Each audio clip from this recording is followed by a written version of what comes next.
started the fire. Yes, the fire rises.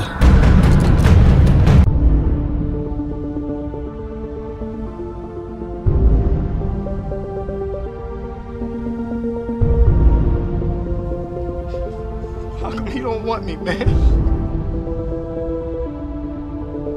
I have failed this city. Today we face the monsters that are at our door and bring the fight to them. We will not go quietly into the night. We will not vanish without a fight. This day we fight! That's how winning is done.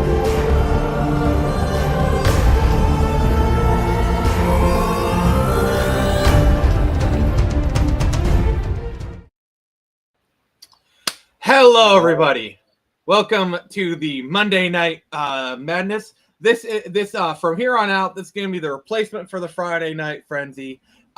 We got a new show, new time slot, and we got a new co-host who is currently petting his pussy. Sorry, as soon as we opened the stream, I knew I had to make that joke. Everybody, welcome brand new regular co-host, RJ the Man Williams. Introduce yourself. Hi, everybody. Hi, guys. I'm RJ, tangled up in Gandalf right now. I am the author of Call Sign Orion, a comic book out on Fund My Comic that I made with someone you may have heard of by the name of Mike Barron. And it's being drawn by Luke Stone. And got a little help from my friend Lisa Foyles, who does a Temperamental podcast, representing some Lisa Foyles merch right now. What else can I say about myself? I'm a firefighter, paramedic. For those who might not know who Lisa Foyles is, can you educate them, please? Lisa Foyles is someone you may know from All That and Malcolm in the Middle. She's an old friend of, an old family friend of ours, let's just say. And yeah, now she does music. She's done a lot of journalism, a lot of video game journalism. She's a big comic book nerd. She knows more about comic books than I do. And she's got a killer stage presence. I've seen some of her on stage videos. She's pretty good. Yeah, she is. She loves to perform. Yeah, she's just been doing it since she was a kid, and it's her thing. So funny you should mention the Malcolm Middle. I actually watched the I think the episode of her podcast where she broke down that episode. It was really interesting, I gotta say. Yeah, it's an interesting episode. I think it's interesting. She gets more people asking her about that than her time on All That. Yeah, sorry. I watch some of her stuff. I'm not a huge Uber fan, but I do like watching her stuff on occasion. She's very entertaining to watch. Yeah, she is. She's a lot of fun. That's how she is. That's not even an act. That's just Lisa. So yeah, that's pretty freaking awesome. So yeah, you're gonna be so everyone's just gonna have to shut up and deal with you from now on. Yeah, we got RJ and Gandalf here. Yeah. Gandalf loves to be on camera. Or just on my lap. I don't know. He seems That's to fine. jump in here every time. Gandalf is welcome on this stream. We are a pet-friendly podcast. Sometimes you'll see Merlin just jumping around on the bookshelf. I've got a little homage to Merlin. It's a samurai black cat here. So yeah, I'm a cat weirdo. I swear I'm not a weird cat guy, but I'm totally coming off a weird cat guy. To be fair, I'm the weird rat guy. So yeah, just hope our pets never meet. Yeah. That I think I had this joke with another friend of mine who was a cat person. It's your pet eats my pet. So yeah. let's just the most they'll see each other is maybe on a screen. My pet is a monster to your pet. What if they had this would be a very unpopular comic book. What if they did a Monster Slayer comic book where the protagonist is a rodent and the monster is a cat? I actually did do some plotting for a rat. So I had this idea for a comic called Ratigan, Agent of Chaos. They basically took all the rat tropes or whatever. So it's it was this rat named Ratigan who lived on a far-flung planet of humanoid rats, and they're second-class citizens of the Slither Empire. They're used as fodder for food for the snakes because rat snake food and whatever. The reason I called it Agent of Chaos is because like rats are called like chaos potatoes and whatnot. I was just taking all like the rat tropes or whatever. It's just something I've just got knocking around in my head. It's not even close to being like an actual comic. It's like idea I had. I believe it's the old one, right? She was on the reboot actually. Yeah.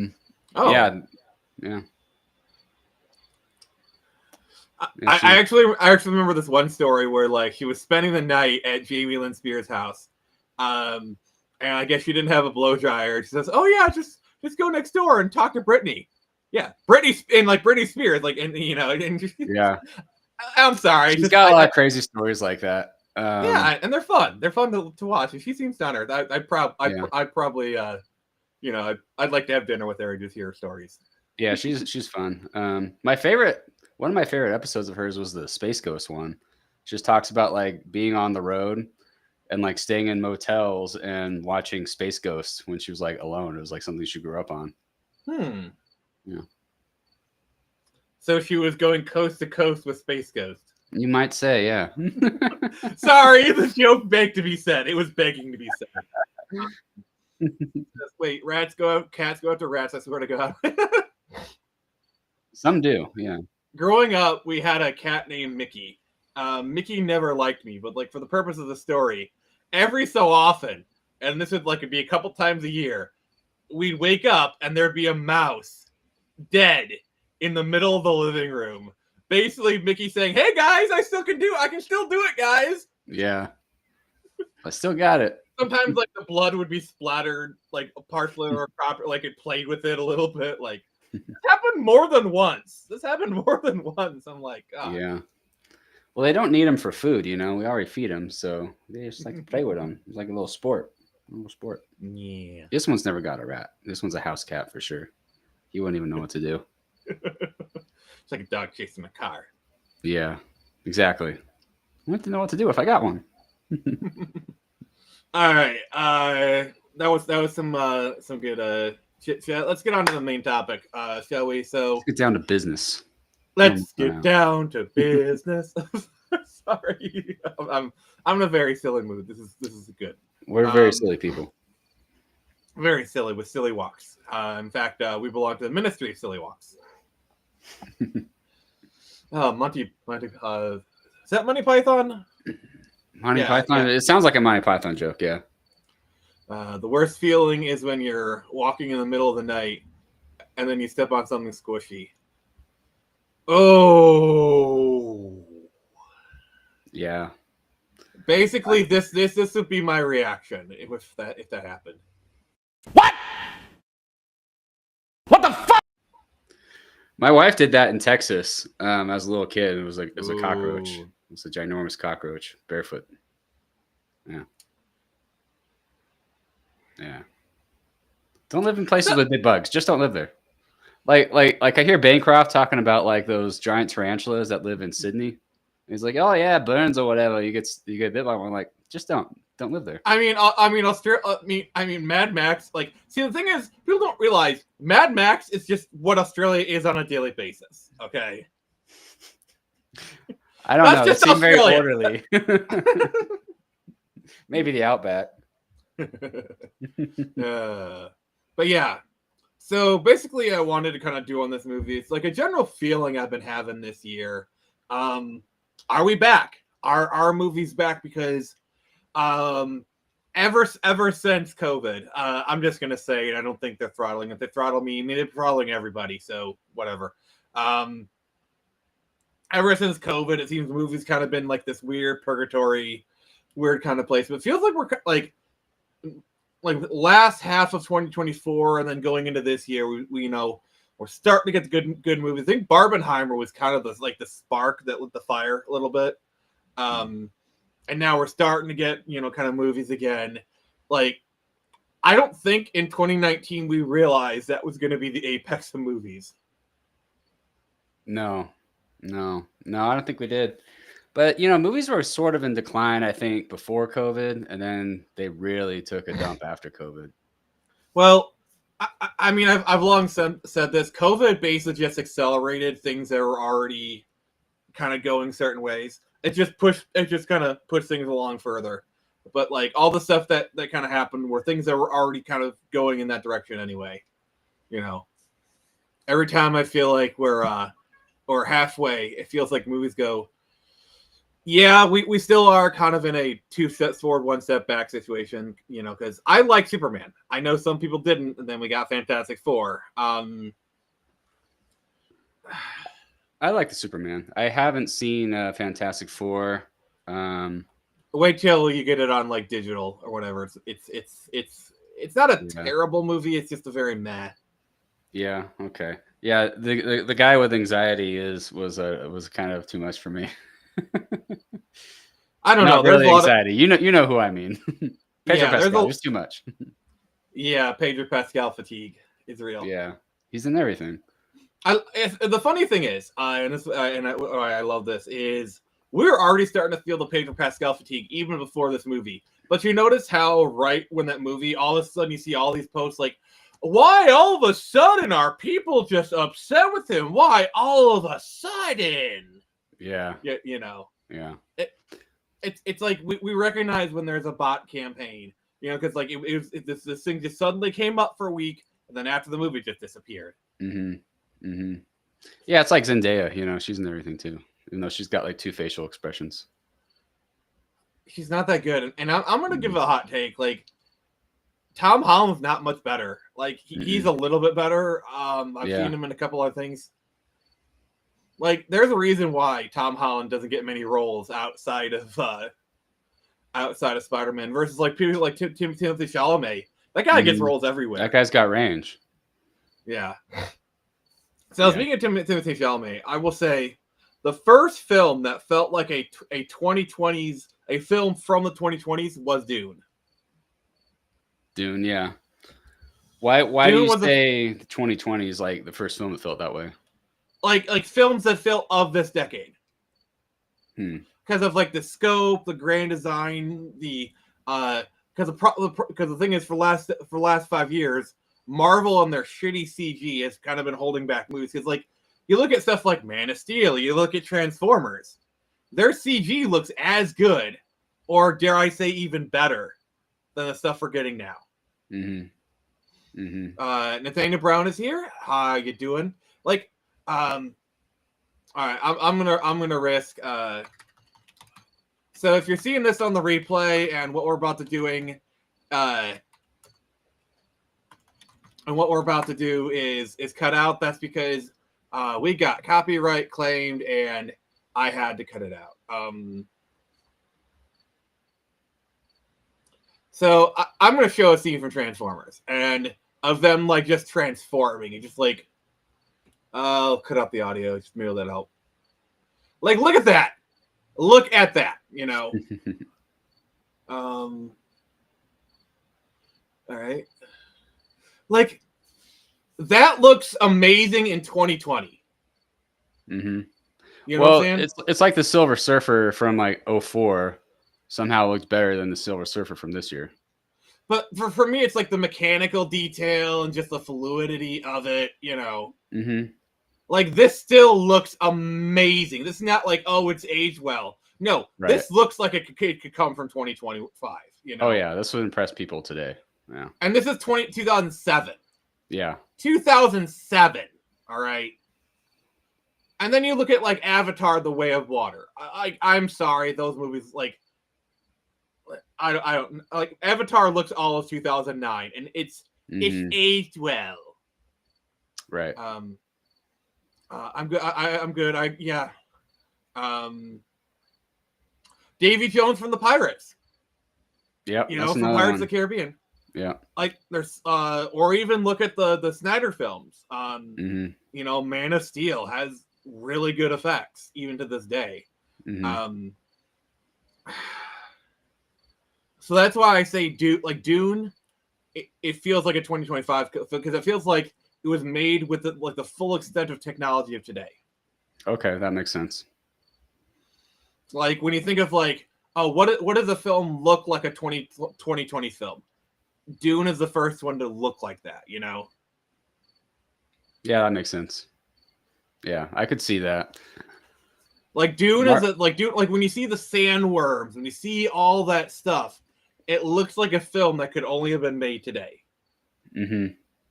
Yeah, I'll definitely agree with that. Marvel's done a lot of slapdash stuff, and it's easy to forget how good CGI could be. But yeah, Dune definitely shows you the full potential of what we're capable of now. And we'll talk about Disney here. Look at the previews for Ares. The CG looks like shit.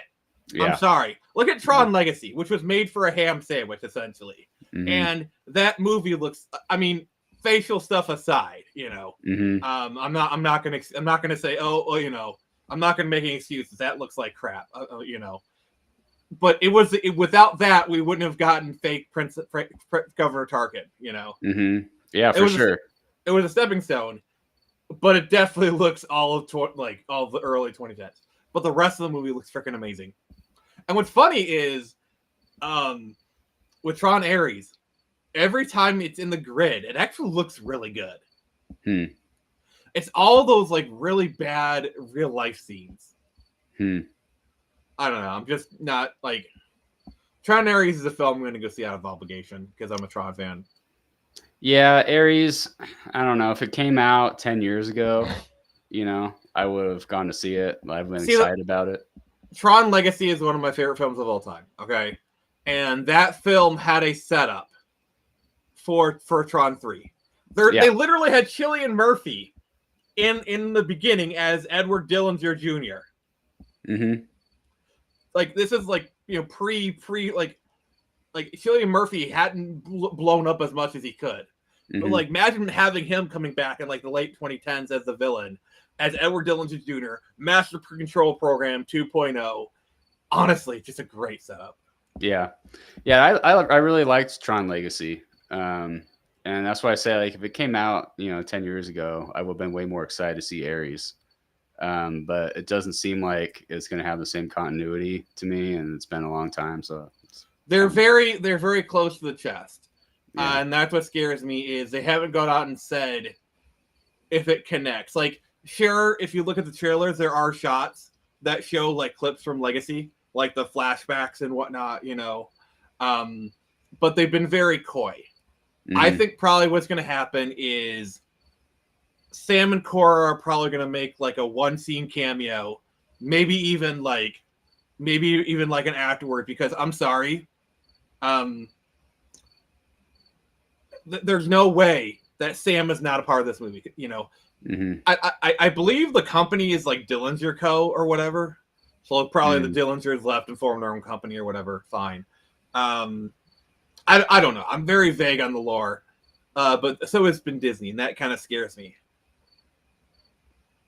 Yeah. I mean, honestly, like I'll take being milked to death than nothing at all, because they pretty much abandoned it. But when the Tron Light Cycle coaster came out, which by the way, if there's one thing that's going to get me to Disney parks, it's that roller coaster, because that looks sick. I'm happy we're getting some Tron love, honestly. Like we're finally getting 4K steelbooks of Tron Legacy. About freaking time. I remember when Tron Legacy came out, I used to go to Disneyland and go to like this Tron kind of attraction they had at night in the California Adventure. And it was one of the only places they would serve alcohol, and like it was kind of like a rave. It was a lot of fun. Yeah.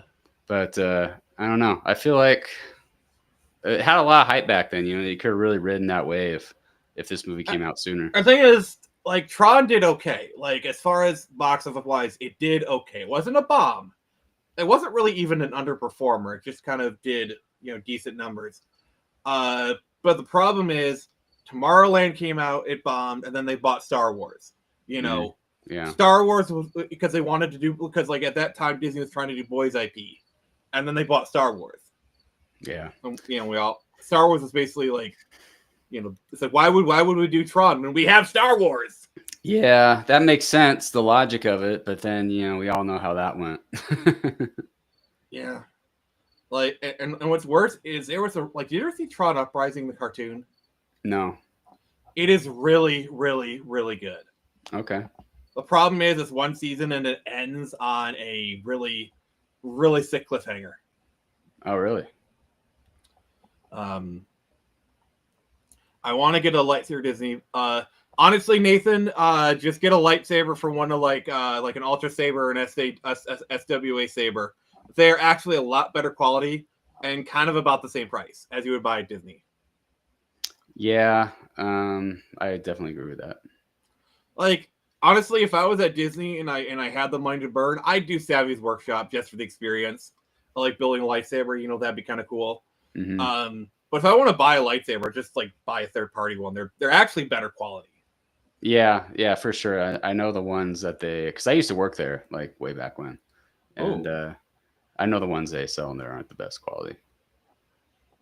Yeah, I mean they're probably like okay quality. It's like they're made to be like okay, they can take a couple whacks while you're in the park, but 3 months down the line they're gonna break. Yep, exactly. Oh, that's gonna cost you some money. Oh, if I ever win the lottery, I won't tell you, but you'll see a dual bladed Ultra Saber that breaks apart in the background, and that's how you'll know. You'll see the $600 to $800 decked out dual bladed Ultra Saber. You'll know he has made it. That would be amazing. I actually had a buddy of mine that like spent $400 on an Ultra Saber and got like a premium soundboard. It was nice, and you could put like custom fonts on it. Like you had like a Skyrim theme on it to where when it swung, it made the swinging sound from Skyrim. It was kind of cool. Nice. I just remember how we all lost our minds, when we first saw the first dual-bladed lightsaber. Oh gosh, now I feel old. Yeah. I think the first time I saw the trailer was my local news station. It's like, well, you don't have to wait 3 hours to see the trailer. You can see it because they aired it on my local news station. That was the first time I saw it, and they opened it with gosh, if you go back and watch that trailer for episode 1, it is hype. I remember people were just going nuts over the trailer. Like every time it would show on TV, people would tune in. I think like the box office of like some movies were actually inflated because people would go to see the movie, go see the trailer, then walk out. Oh yeah, that's how excited people were. It's totally different than now. We're like, another Star Wars thing. Like the Star Wars things were rare, and people got really. If I can say, as much as I don't like the sequels, I kind of want to go back to 2013, like that year before Force Awakens, because like the hype was there. It was like the feeling was back. Do you remember that? Yeah, the feeling was there. I just didn't have faith. I didn't have faith, and I wasn't proven wrong, unfortunately. People who lived through 1999 and had burned once, they weren't going to get burned again. Fool me once. Oh, have you ever seen the movie Fanboys? Yes, that's a great movie. It has the perfect ending because like the whole movie is like they're waiting for episode 1. A friend of theirs is dying from cancer. So they take a road trip across the U.S. to go to Lucas Ranch. Skywalker Ranch.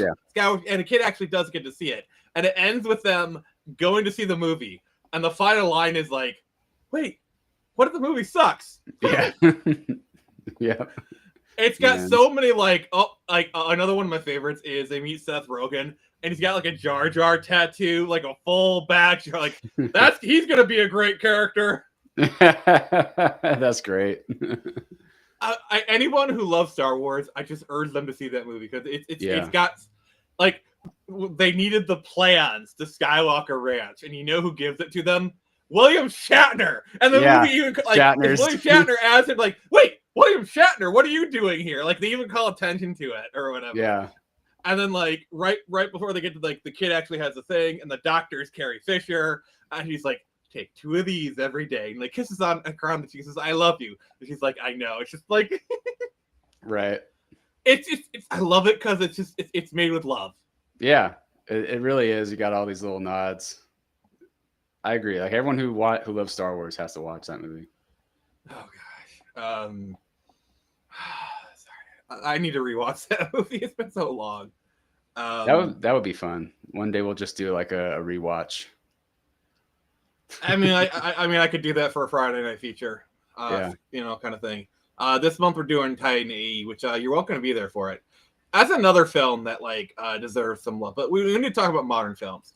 So apparently, you're really trying to impress me, and you did research. I did some research, yeah.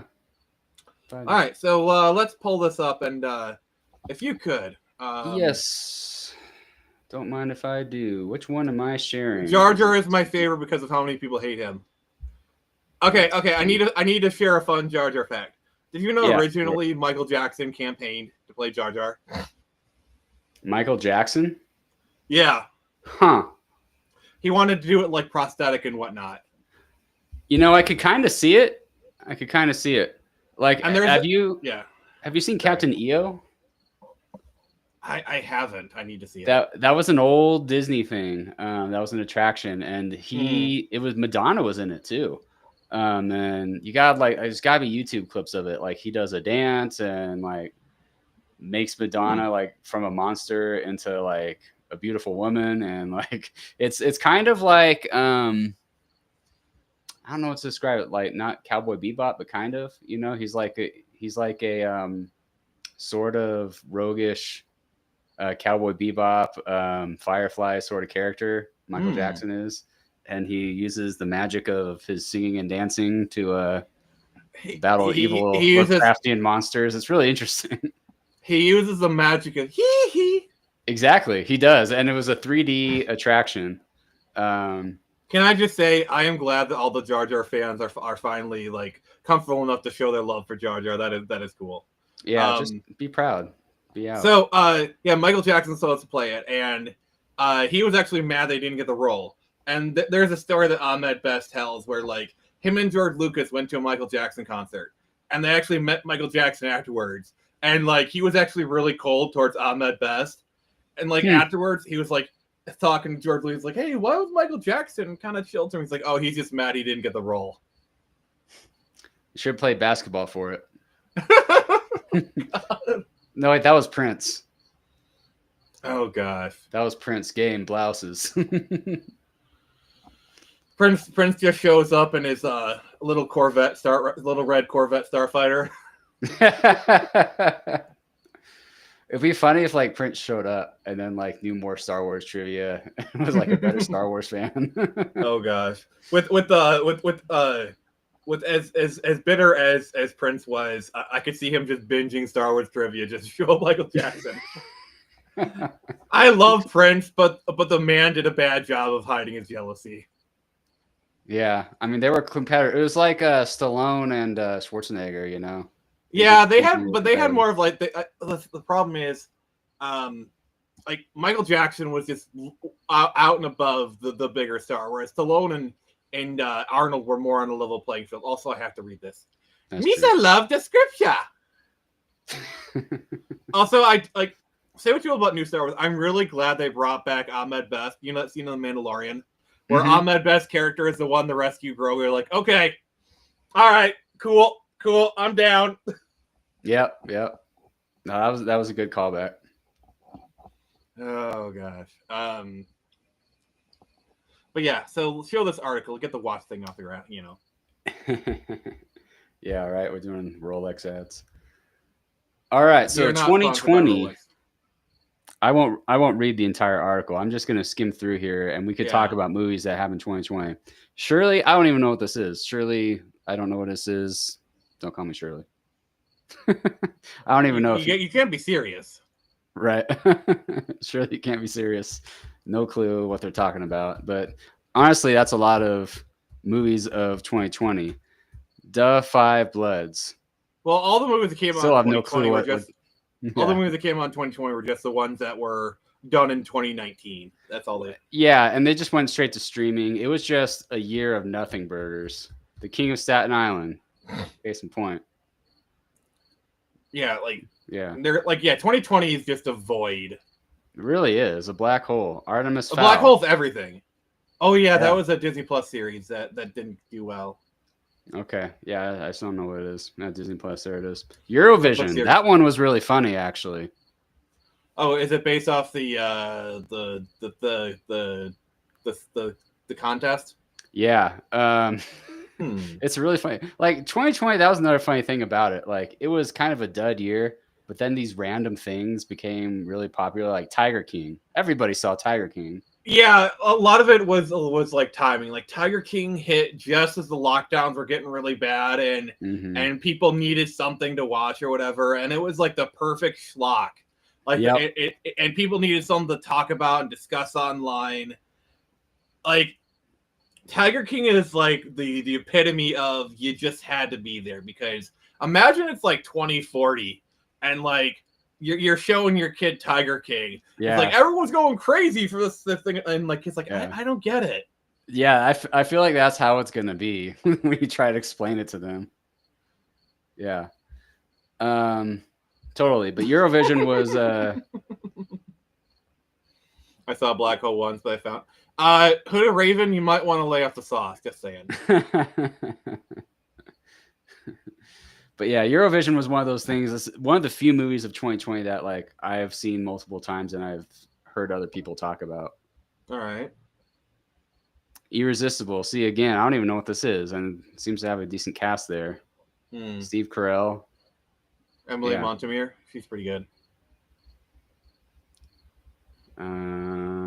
Hamilton. I feel like this is already getting another movie. How many Hamiltons are we gonna get? I think it was just like the play recording, like it was just recording the play, and now they're doing like a full-on movie.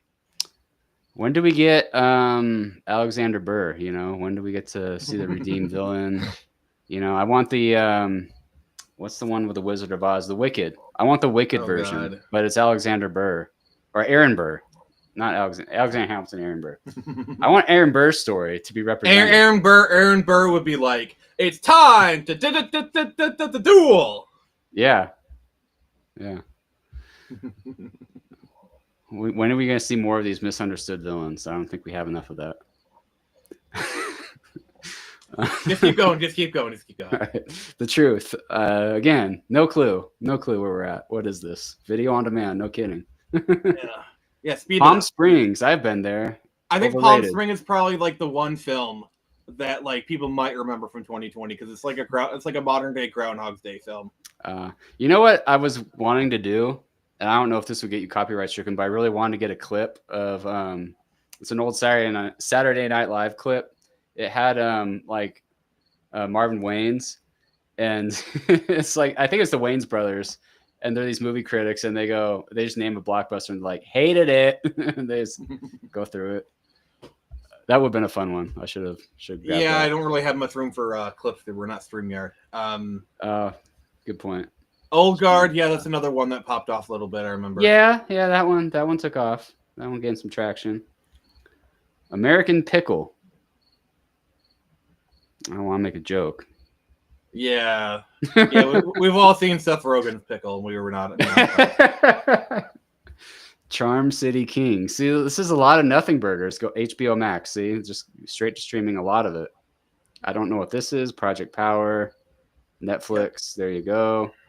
Bill and Ted. I forgot this was the year we got another Bill and Ted. Yeah, this is kind of like a movie that just kind of came and went. Like it made a little bit of a splash, but see, I go by like, are people still talking about it? Because people are still talking about Palm Springs. Like I see videos talking about it. You know, so that film kind of made a bit of an impact. This one, like, honestly, I think the only reason they made it is because Keanu Reeves is really popular, and it's like, all right, Keanu Reeves is a darling. We could push through another Bill and Ted. Mm-hmm. Yeah, he was still in the midst of John Wick movies, and he shaved his beard for this, and he looked like Snape. Like, why is he not playing Snape? Oh, let's not talk about that, please. Antebellum. It actually went to theaters. I don't remember this movie. Yeah, there was some theater stuff. Like I remember, we'll get to 2021. I think I saw Wonder Woman 1984 in theaters. Well, okay. I think that might have just been because, like, I think it was either late 2020 or like 2021. Remember, like that kind of like about 6-week window where things were kind of letting up just a little bit, and they kind of locked down again. Yeah, like, just kidding. Yeah. Tesla. I kind of remember that, but I didn't see it. The New Mutants. I'm going to say this. I like that movie. Really? it's like a solid 7.5 out of 10 movie, but it's entertaining. It's kind of like you watch it, be like, yeah, that wasn't bad, and then like if it's on or whatever, you throw it on or whatever, like it's not bad. Okay, I'll give you that. Not a total disappointment. Yeah. What to? And I think like 2020, was that also when Stranger Things 4 came out? I think season 3 came out, and I remember that. No, season 3. Season 3 came out before that because I remember Stranger Things season 3. Like Stranger Things was kind of like season 3 was a bit of a it released in 2019. And I remember because I watched season 3 all in one day. And then I remember season 4 was like 2022. Okay, we're a bit ahead of the game. Sorry. I was gonna say I thought 4 was more recent. It was 2022. Okay. But yeah, like I liked Stranger Things 4. 3 was kind of there. Yes, the thing is, like before 4, Stranger Things was kind of on its way out. Like people were kind of done with it. I feel like the formula, but then Stranger Things 4 is like this huge boom. I remember. Tenet is that's another that's like it's gonna be like the lost Christopher Nolan film. Yeah. Tenet actually, the people actually saw this one and talked about it. Yeah. Very Christopher Nolan. Nolan being Nolan. Mulan. I forgot that was 2020. For some reason, I thought that was later. See, that movie had the controversy because they did the we're gonna release it in theaters, but then you can watch it on Disney Plus. Pay $30 and watch it on Disney Plus. Like why $30? Because you're gonna put everyone in the room and watch it. Like no, we're not. Yeah. So didn't they like film some of this like near like one of their education camps in China?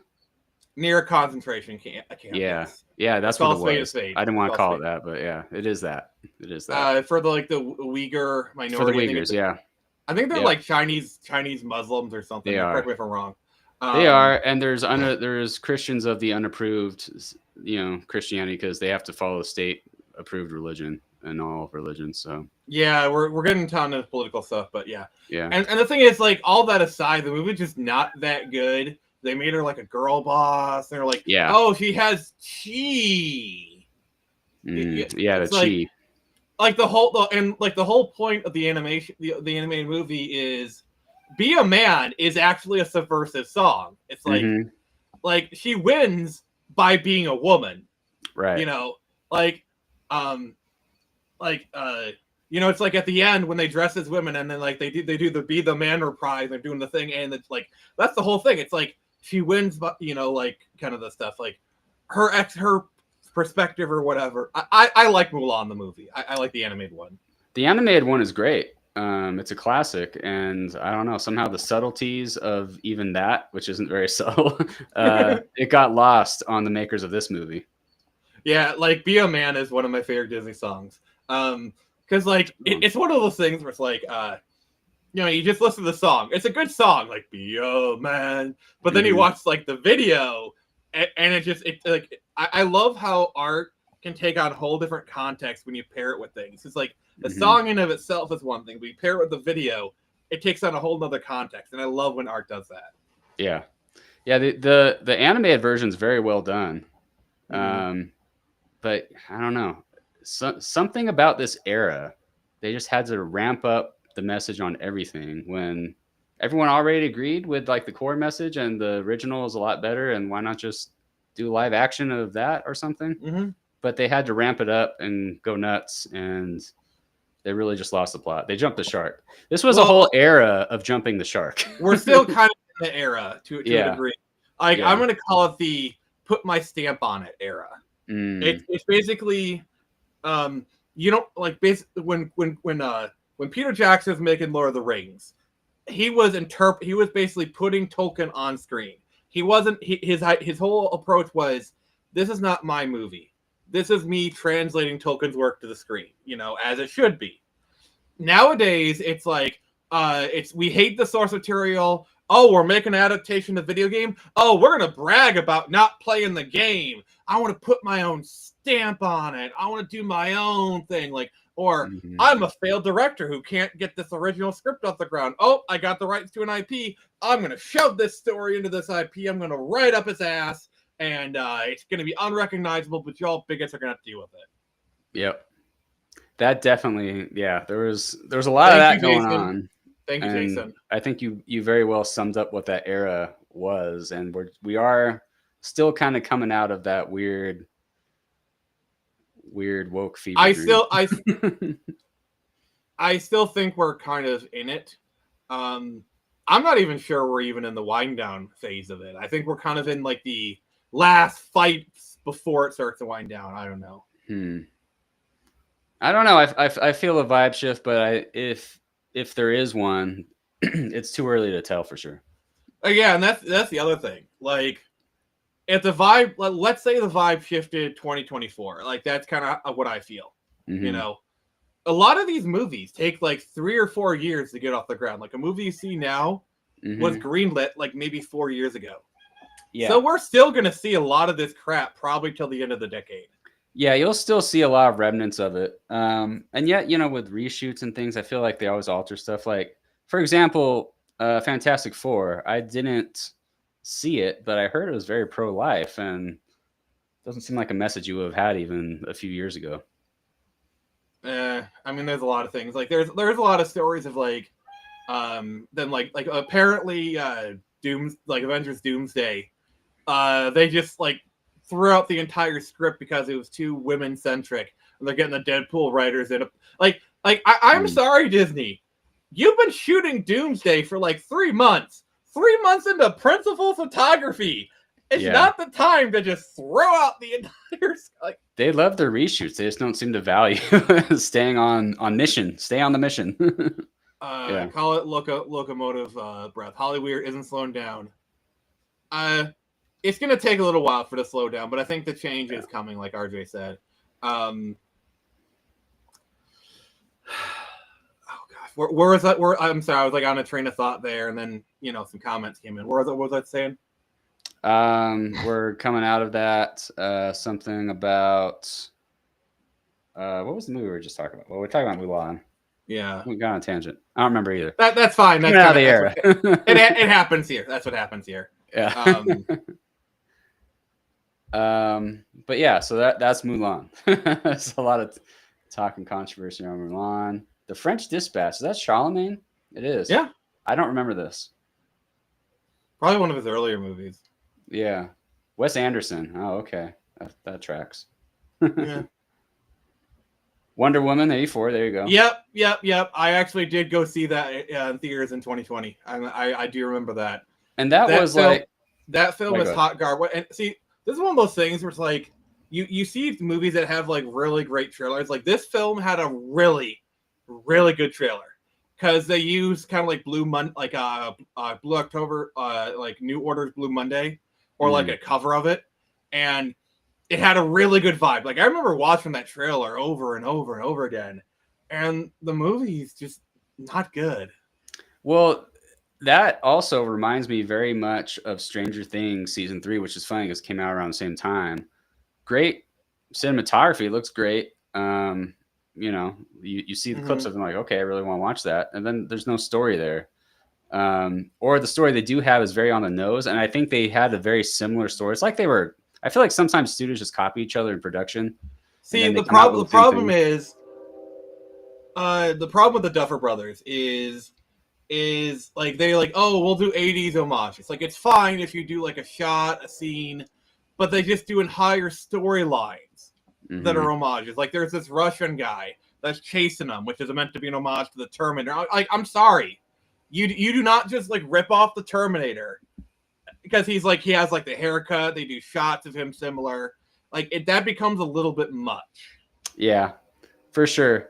Well, the funny thing about season 3 of Stranger Things and Wonder Woman 84 is they both take place in the mall that's run by a very corrupt, rich blonde guy with big hair, and they both have a girl boss. And it's just very on the nose. You know, it's like I wonder what they're trying to say. Yeah. So there's that. And then they also incorporated Russians in Stranger Things season 3. So yeah, that's the thing. Like, because season 2 they had said like Hawkins was basically done. So like they're trying to do like a shift towards Russians being the enemies, which okay, it's the 80s, whatever, you know. But you know what they're saying. Yeah, and it's like that. Like, I will say this though: the never-ending story sing-along scene. It is stupid. It was stupid and it's dumb, but I just love the shots of like everyone being like, "What the?" Like, I actually love in the bunker where Joyce is like just banging her head against the wall, and like, or like they're in the back of the car. You see the mind flare still chasing him, and like Steve is like, "Ah." Yeah, that was really good. I did enjoy that part of it. Yeah. I don't know. And I don't know. I did like Mia Hawke in the show, and like kind of like her coming out scene was actually kind of well done, I would say. Yeah, it wasn't bad. You know, I don't know. I feel like there was more of that going on a few years ago than there is now, but the way they handled it wasn't bad at all. I didn't even season 4, the way they handled it, you know, where like her thing is like she's got this girl that she likes, but because it's the 80s, if she's not also gay, it could you know like okay, yeah, fair enough. It's the 80s. If you tailor a person, like okay, like that's actually kind of good conflict, I would say. Yeah, that didn't feel shoehorned in like a lot of it, like it does often, you know. And I feel like Steve kind of needed a lady friend, and her being gay just makes romance completely off the table, you know, which I think kind of makes for a better friendship between the two. Yeah, it does. They do a good job of layering Steven. Yeah, I just think Mia Hawke's a good actress. So yeah. So that it has its parts, you know, that are enjoyable. It's not a total dud. Well, the funny thing is, I'm just gonna say, Millie Bobby Brown's not a very good actress. She is not a very good actress. I'm sorry. And it was fine when she was younger, but as she gets older or whatever, and like, you know, other actors kind of like step up, and it's like as she gets older, she's expected to be a better actress, and she's just not. I haven't seen her in too many other roles. She was in the Godzilla versus Kong. Come on, you gotta give her something to work with. In all fairness, and then King of the Monsters. She was okay in that, but there's only so much you can do in a movie like that. She's very flat with her acting. Like there's not much like nuance to it. You know, I don't know. Sometimes I'll see Sometimes I'll see a movie where it seems like every actor is bad, and then you realize not all these actors are bad. Their directors are bad, because then you see those same actors in other movies, and they're great. And then there's some actors where you see them, it's like, all right, I feel like you're a lot better actress than the material is giving you. Like Daphne Keane, who plays X-23 in like Logan and Deadpool and Wolverine. Like even as a young girl, I felt like she was a lot better actress. And then when I saw her in Deadpool Wolverine, it's like, you know what? You're actually a really decent actress. I want to see you in more. Yeah. A lot of times they just need good directing, you know. It's not always none of them. Like King Kong, I couldn't blame anyone for bombing in that movie. Like, how much do you really have to work with? I mean, Skull Island was pretty good, for nothing else than the fact that the director managed to get a decent performance out of Brie Larson. That alone deserves an Oscar. Like, that's give him best squeezing water director from a rock right there. like Brie Larson is actually kind of good. Like, I'm sure she could actually act. I think I saw her something else. Here's my problem with Bella Ramsey. Okay, I first saw her in Game of Thrones. She was Lyanna Mormont. She was freaking awesome in there. I don't know what happened to her. I don't know what drugs they fed her. But, like, when she got older, she became a worse actress. She was a really good actress. Like, if you go back... I could guess what drugs they fed her. It's called Pedro Pascal.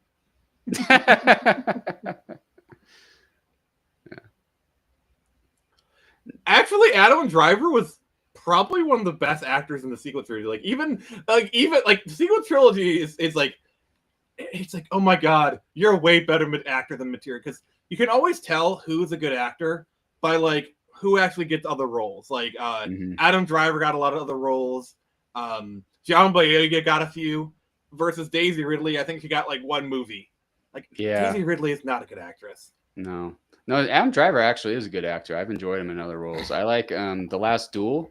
You ever see that one? That was a good movie. No. It was, Did you ever see him on what was that Lena Dunham show? mm-mm. It was basically it's just a girl boss show Mm-hmm. where one of the characters is dating Adam Driver, and she just casually says, "Oh yeah, sorry, we got to be careful. I had an abortion earlier, whatever." Like he just did it all like nonchalant, and he like freaks the frick out, because like he like she just treats it like, "Oh, I had a cold, so I went to the doctor, put in antihistamines," Right. Yeah. And he's acting his thing off because like he's pissed because like even if it's still her choice, the guy should at least know. Right. You know what I'm saying? Yeah. And even if she didn't tell him, the fact that she's so casual about it is it's a really good scene. I actually recommend you watch that scene. It's really good. And it's one of those things where like the writers were trying to like paint him as like the bad guy here because Adam Driver is such a good actor. It totally flips the scene. Yeah, and that and knowing your audience, and I feel like that's not the only time they try to make someone a bad guy and it totally like reversed on them. Oh, there's plenty of those. The Last Duel. I only watch Game of Thrones for the plot. Yeah. Yes. Because nothing says good exposition like two naked prostitutes grinding on each other while some simp explains his master plan. like literally, that was their strategy in the early stuff. Is like, all right, we got a lot of this boring exposition. What are we gonna do? All right, let's just two naked ladies and have them grind on each other while this guy just explains everything. We'll call it sex position. That's fine. I never watched Game of Thrones actually, but I'll show you a scene afterwards. And we'll watch it for the plot. For the plot, right? Well, that's the thing. It is basically Lord of the Rings, but nihilism. I was gonna say Lord of the Rings, but nihilism. Oh, I mean, you're not even wrong with that because like George R. Martin is kind of has like this hate boner for like he's like, what's Aragorn's tax plan? Yeah. George, you can criticize Tolkien all he wanted. At least he finished his book. Yeah, right. Ugh. That like, did you hear? Like, people were why are you harassing authors like that? Because like George was at New York Comic Con and people were yelling at him to finish his book or whatever. Like, I get not harassing authors, but when you're like 10 years too late for your book, like, I'm sorry, people have a right to be frustrated, and it's not like they're just telling you, like, where's the book, George? Where's the book? It's not like they're like threatening his dog or whatever, Right. For real. He deserves that. He brings it on himself too. Yeah.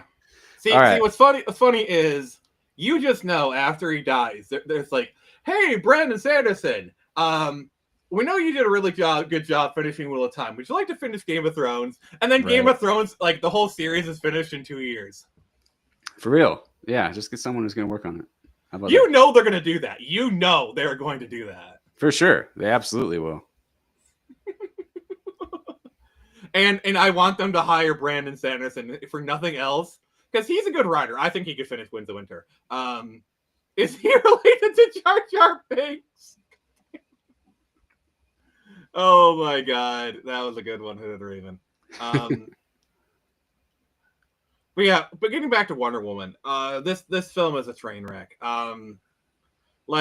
So Chris Pine enters the body of another person who I believe the guy is even gay, by the way. Right. That was during the era of Me Too. And so come on, the guy looks like that guy, but she's like, she imagines him as C. So like when we see Chris Pine, that's not actually Chris Pine. It's just she's imagining him looking like Chris. And by the way, she has sex with this person. Yeah. Like there's this guy was under like mind control, basically, and like consent. Wonder Woman. Yeah. Like there's like See, it's like the classic. If you flip the genders, if you flip the races, what would happen? It's okay. Yeah. That's how they treated it anyway. Yeah. It's okay. He's a guy. It's okay. He probably liked it anyway. Right. Anyway. Yeah. Train wreck. And it just speaks to the era of film because there's a lot of that. Either you never heard of it or it was a dumpster fire. Here we go. I will say Black this. Widow. Black Widow was a decent film. It came out way too late. Like if it had come out too late. If it it should have been in the why was this not in the Captain Marvel slot? Right. This would have honestly even sooner would have been better. I think. Like this should have been on the heels of the event. It's literally a prequel to Infinity War because at the end of the film she has the Quinjet. You know, it's like, oh, I've been in hiding for a little while. I have this thing, so now I'm gonna go find the other Avengers and whatnot because in Infinity War it's like they've been doing this for at least a couple years now. You know, because this takes place even before the snap. Because remember, Yelena was snapped. Yeah, this would have been great even during on the heels of Avengers or Winter Soldier. Well, the plot is very much like it's a Phase 3 plot because it takes place. Happy day to you, Happy Dino. I'm just saying it's with a different plot. After Winter Soldier, after Civil War. Yeah, I'm just thinking with a different plot. You know, it would have helped with the hype because people wanted a Black Widow movie. I think back then. I think the plot is actually pretty good. I actually think it's kind of brave because it deals with sex trafficking. Like, imagine if this had come out. And I also remember this came out the year where the guy didn't kill himself. Right. No, and it deals that was 19. I thought. I'm pretty sure that was 19. Okay, but the year afterwards. But that story was still very fresh in 2020. Yeah. Yeah. Okay. Yeah. It takes some. And it deals with and that opening scene, you know, where the sex trafficking and I would say the opening with that sorrowful smells like Teen Spirit is probably one of the best openings ever. And the fact, it touches upon topics that, honestly, I don't think films today would be brave enough to touch upon. Okay. Because, literally, the guy from the Rev Room is essentially Jeffrey Epstein. Yeah, yeah. Maybe I should have given this one a watch. Have you seen it? No. I actually think you should see it. All right, I'll have to see it. It was definitely, as you could tell, I was very tuned out of this era. I will say this, though. Yelena kind of steals the show. She is an endlessly entertaining actress, and the more I see her, the more I like her. Yelena is one of the few mantle swaps that actually kind of worked because she's a likable person. The way she acts is very likable, and they if she's going to be the Black Widow of the MCU going forward, I'm actually kind of okay with that. Yeah, essentially, what Nathan Brown said. Making a family out of what you're handed. Yeah.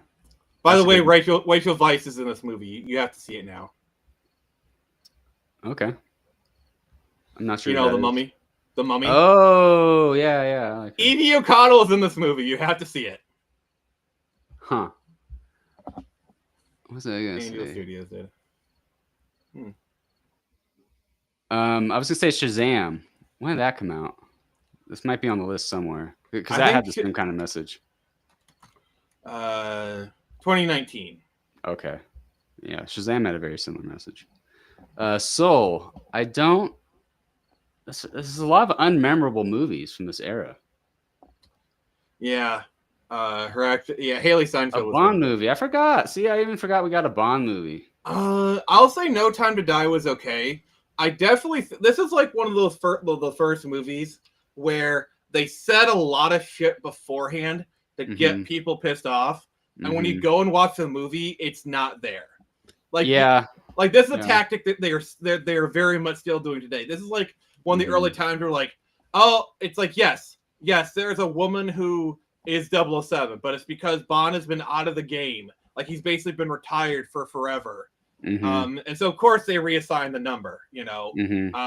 And yeah, but it's a standard oh, I'm a young hotshot agent, you're old or whatever. It's a standard Bond plot. Yeah. Just because it's a woman in it, it's like Yeah. if it was a guy in it, it would have the same effect. So I don't I think people are like prescribing things to it.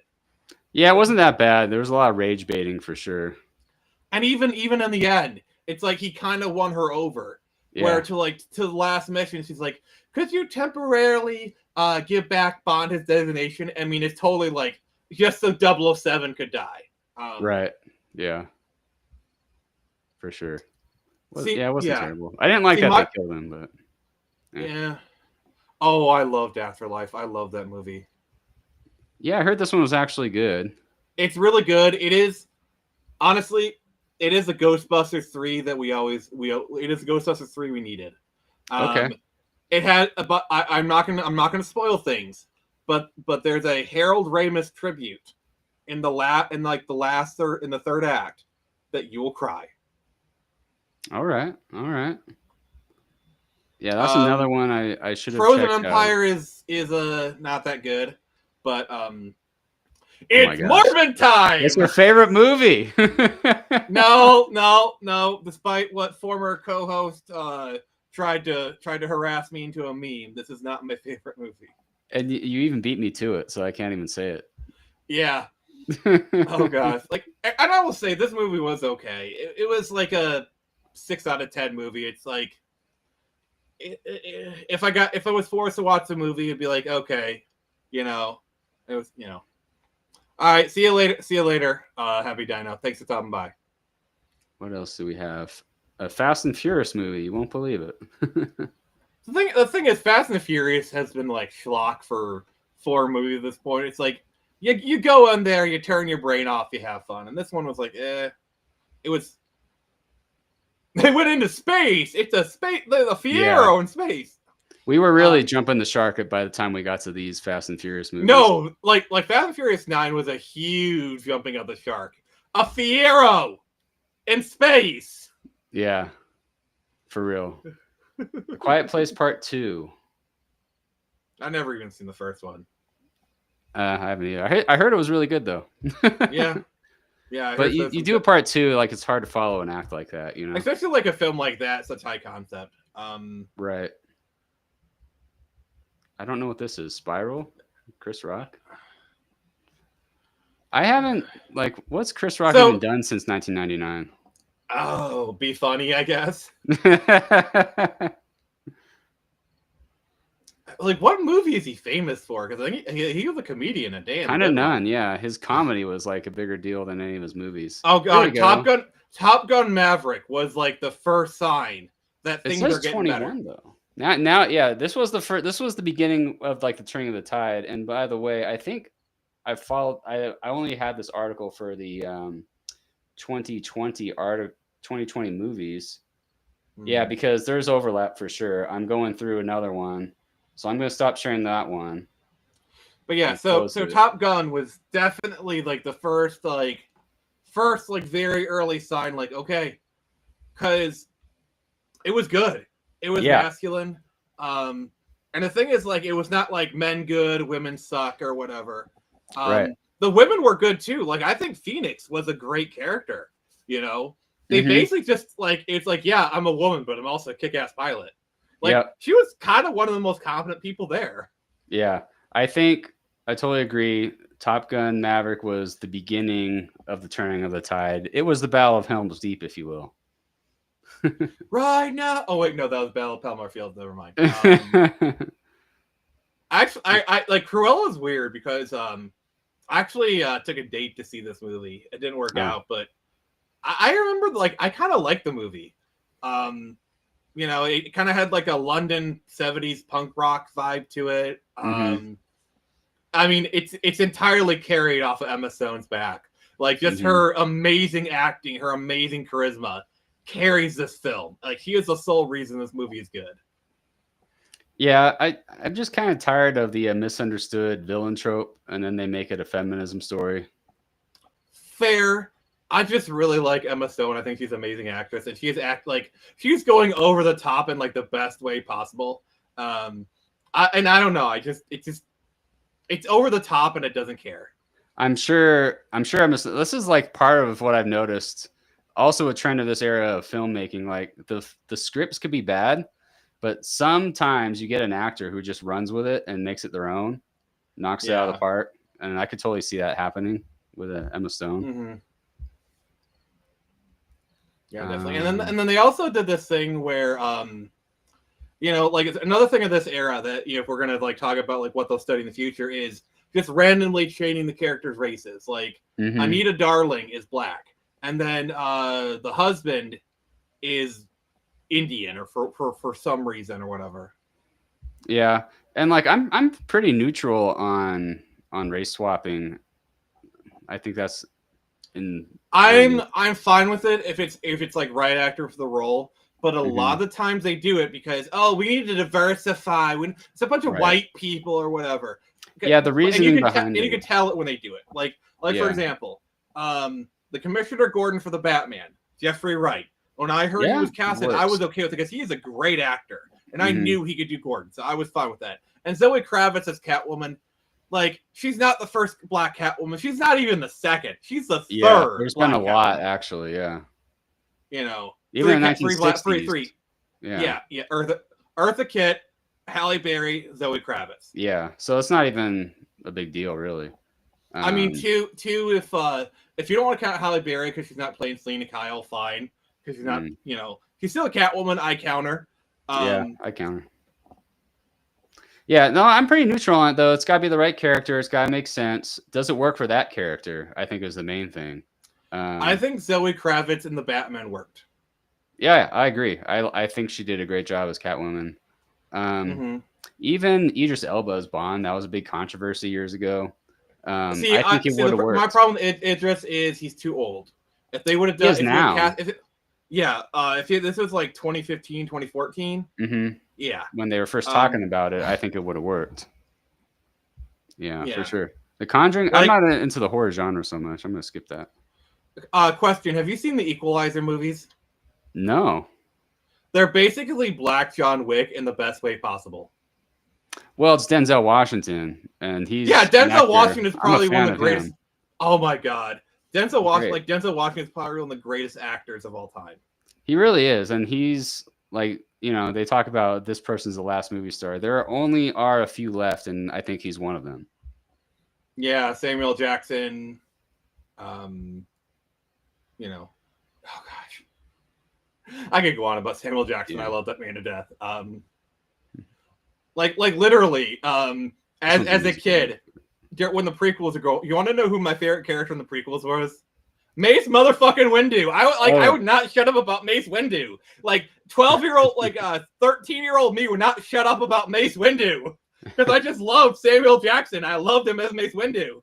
Speaking of Samuel Jackson, the Hitman's Wife. Oh, that was the sequel because the original was the Hitman's Bodyguard, and then this is a sequel of that Hitman. That's one of those films where it's like it's a farce and you enjoy. Like, okay, it's funny, it's enjoyable, These were fun movies. Yeah. These were also of kind of like Red. Like, I'm old. I've been doing this for a long time. I'm almost too old for it, but I still got it. The thing is, I think by the mid 2010s, I think Ryan Reynolds had kind of hit upon okay, these are the kind of movies they do really good at. The kind of don't take himself too seriously. He can do some serious stuff. Did you ever see The Adam Project? No. It's a Netflix movie. It's basically him and his younger self. It's like a time travel thing. It's actually kind of good. He's pretty good in it. Okay. Yeah, so that was fun. And then what else we got? We already covered that movie. There's overlap now. More Purge. Another Purge. Black Widow. All right, so I think we're done with that one. So I'm gonna go to the next article. We're progressing in time here. Okay. Wait, we're being progressive? Yeah, we're being. That's right. Sorry, the joke had to be made. It had to be done. What's first on? Now we're in 2022. Oh, lovely. Doctor Strange. That movie. I mean, it was better than some of the other Marvel schlock, but and you can feel the Sam Raimi-ness in the movie in parts. but like overall, it's not good. But there are some scenes, like the music fight scene, is actually kind of good. And like, okay, also first time seeing a Fantastic Four person. But this film deserves to be blasted from memory for nothing else than creating Wanda stands. Like I don't know how they made someone cringier than Homelander stands. See, I think like Homelander stands, they know he's not as powerful, but they just love like doing like being like Homelander stand ironically. So I can kind of respect a little bit, but like Wanda stands are so insufferable. Like they see Wanda, like they've only seen two things: WandaVision, Multiverse of Madness, and they've seen the No More Mutants panel, and that is like their some knowledge of Wanda. Yeah. Yeah, John Krasinski was the Mr. Fantastic. Right? I think he was good. The script let him down. The script let him down in this one. Yeah, he looked like he could have done well in the role. The perfect cat. We were begging for the perfect casting. John Krasinski, Emily Blunt to Sue Storm. The casting was there. They could have done it. Yeah, it was right in front of them. Did you know that Emily Blunt was almost Black Widow? Really? She was actually cast as Black Widow, but then she had a contract with the studio, and they put it in, so she had to do Gulliver's Travels instead. So if the studio hadn't fucked her over, she would have been Black Widow. Which I'm sorry, if you've seen Edge of Tomorrow, you know she would have been amazing as Black Widow. She could have totally done it. I mean, I really like Scarlett Johansson as Black Widow. She did a great job. Have you seen Edge of Tomorrow? Yes. Which I think came out around 2009, so roughly around the same time.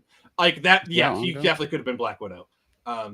Yeah. I hated Purge because yeah, The Purge is one of those things where it's like you make a good movie with like a good concept, and you're like, holy crap, this is a hit. We got to make sequels. And then they run the Fast and Furious. What started out as Point Break with cars, now they're going into space. Now they're in space and they're working for the CIA, and it's bananas. Firestarter. Speaking of remakes and reboots. Yeah. I'm not into the horror genre. Downton Abbey. Let's talk about how lame this is and this stupid craze. Okay. You got I might. This will be the last time we see RJ. I like Downton Abbey. Okay, I like. It's been fun. Right? Like okay, we're gonna actually have an argument here. I'm just kidding. I actually like Downton Abbey. It's one of those like it's a warm blanket show. You know what I'm saying? It's like a comfort food show. You kind of watch it, you feel good or whatever. My family actually likes Downton Abbey. I'm the Downton Abbey contrarian. I don't know. Like I like it just because it's just kind of like low stakes. You know, I like the characters. I like the characters are nice or whatever. Some of them are a bit insufferable. Mary. Sorry. You know what it is for me? Like, I don't know. Like, there's always under threat of like losing their home. Isn't that like basically the plot? Yeah, they do kind of recycle things, and it is get a little bit shocky. Like, oh look, one of the maids was assaulted, and she's not going to tell her husband because he's going to get so mad he's going to murder him. Oh no, she didn't tell him. Now he's in jail anyway because even though he knew he didn't do it, but it's just and like now this guy's dead. Now she's in jail. It's very, very soap opera-y, I will admit. Yeah, the way it was pitched to me probably wasn't a good pitch because it was like, well, there's these British aristocrats and they might lose their home. I'm like, wait a second. It's a show. Do any of them have a job? It's a show where you don't really dig too deep into it because if you really do like a character analysis, most of these people are just horrible people. Like like the father. It's like, hey, I'm so bad at investment. I almost ruined the house. So I had to marry Cora for her money. Thankfully, we fell in love. Oh no, I'm so bad at investment. I almost ruined the house again. Luckily, my heir, who I randomly plucked because this guy died in the Titanic. This girl he was dating And then he cucked her for my daughter, but she was actually a good person. She convinced the father to make an heir. He was the third in line, but somehow he got the money and he invested in. He's a co-owner. But no, I am such an asshole that like I want to ruin the house a third time. like, and it's like, oh, and Matthew died. We all love Matthew. I'm gonna take control of the house because this they had an heir. They had a boy, so he's the heir, but Mary's kind of the one, kind of the thing. And she has Matthew's side, but I'm gonna be such an asshole. I'm gonna take control. Like God, he like and that's really just scratching the surface of it. It's nauseating. I don't know. People came to America to avoid that stuff, I feel like. It's one of those things where like you just turn your brain off and just float in the good music and the pretty people. It's something where you, like if you do like a full-on character analysis, you will hate the show. Yeah, that's probably why. Yeah, I'm gonna steer clear. Like they're doing a new movie. I'll probably catch it when it comes out on video on demand. Huh? Adam Sandler movie. What is Adam Sandler doing next? Standing next to Ethan Klein. That's a good one. Oh, Jurassic World movie. I'm gonna be honest. I liked Jurassic World. I tried watching Fallen Kingdom a couple times. I couldn't get into it. But Dominion is like the oh crap, we're the box office is falling. Quick, bring back the old people. Right. The studio finds a way. Go, leave now, never come back. Oh god, this movie. Didn't Snoop Dogg step into some kind of controversy recently talking about this movie? I don't know, but like this movie, like you can tell Disney was like banking on it being the next big thing. Apparently, they were prepping to like rebrand like Space Mountain as a Buzz Lightyear ride. Like they were getting ready for it, but when this movie didn't do so well, they didn't do that. Yeah, this was Tim Allen. He wasn't the first time he wasn't the voice of Buzz Lightyear, I think. To be fair to Chris Evans, I think he was a fair enough Buzz Lightyear voice. It should have been Tim Allen. Yeah. But I think Chris Evans did his best job he could. And honestly, if you're not going to have Tim Allen, I think Chris Evans was probably a good choice for this kind of role. He's got that kind of voice. In my opinion. Yeah, that's fair. The problem is, it's just this movie is not what people wanted. Mm-hmm. It's infested by the message. Yeah. Well, that's the funny thing. Another thing. That's another thing. Like if we're talking about like of the era, a lot of these movies are infested with. All right, let's put this gay thing. Let's have it be one shot or one scene, so we just easily snip it out for China. Right. For China, yeah. But America, screw you guys. You got to deal with it. We're gonna ram this rainbow dildo down your throat, whether you like it or not. Well, it's funny. That's the Snoop Dogg got in trouble for his opinion about this movie, which is years old at this point. And also, that is not the most offensive thing. Snoop Dogg, I said. Why do we care what Snoop Dogg thinks of Lightyear? It's just silly. Yeah. People are silly. All right, moving on. Yeah. Good luck. Pass. Just pass. Yeah, pass. Oh. Is this like old lady? What is this like? The young guy. That's the whole plot. Old lady, young guy. Oh. Elvis. Yeah, that actor. What's his name? Austin Butler. They picked him well. I mean, that guy is Elvis. I should probably see that movie at some point. He's in a lot of things. So he's in another movie that's on the list later. Of course, there's another. I am convinced the only reason the Minion movies still happen is because parents be like, all right, these kids, I need them to shut up for 2 hours. All right, there's a Minions movie. I know they like the Minions.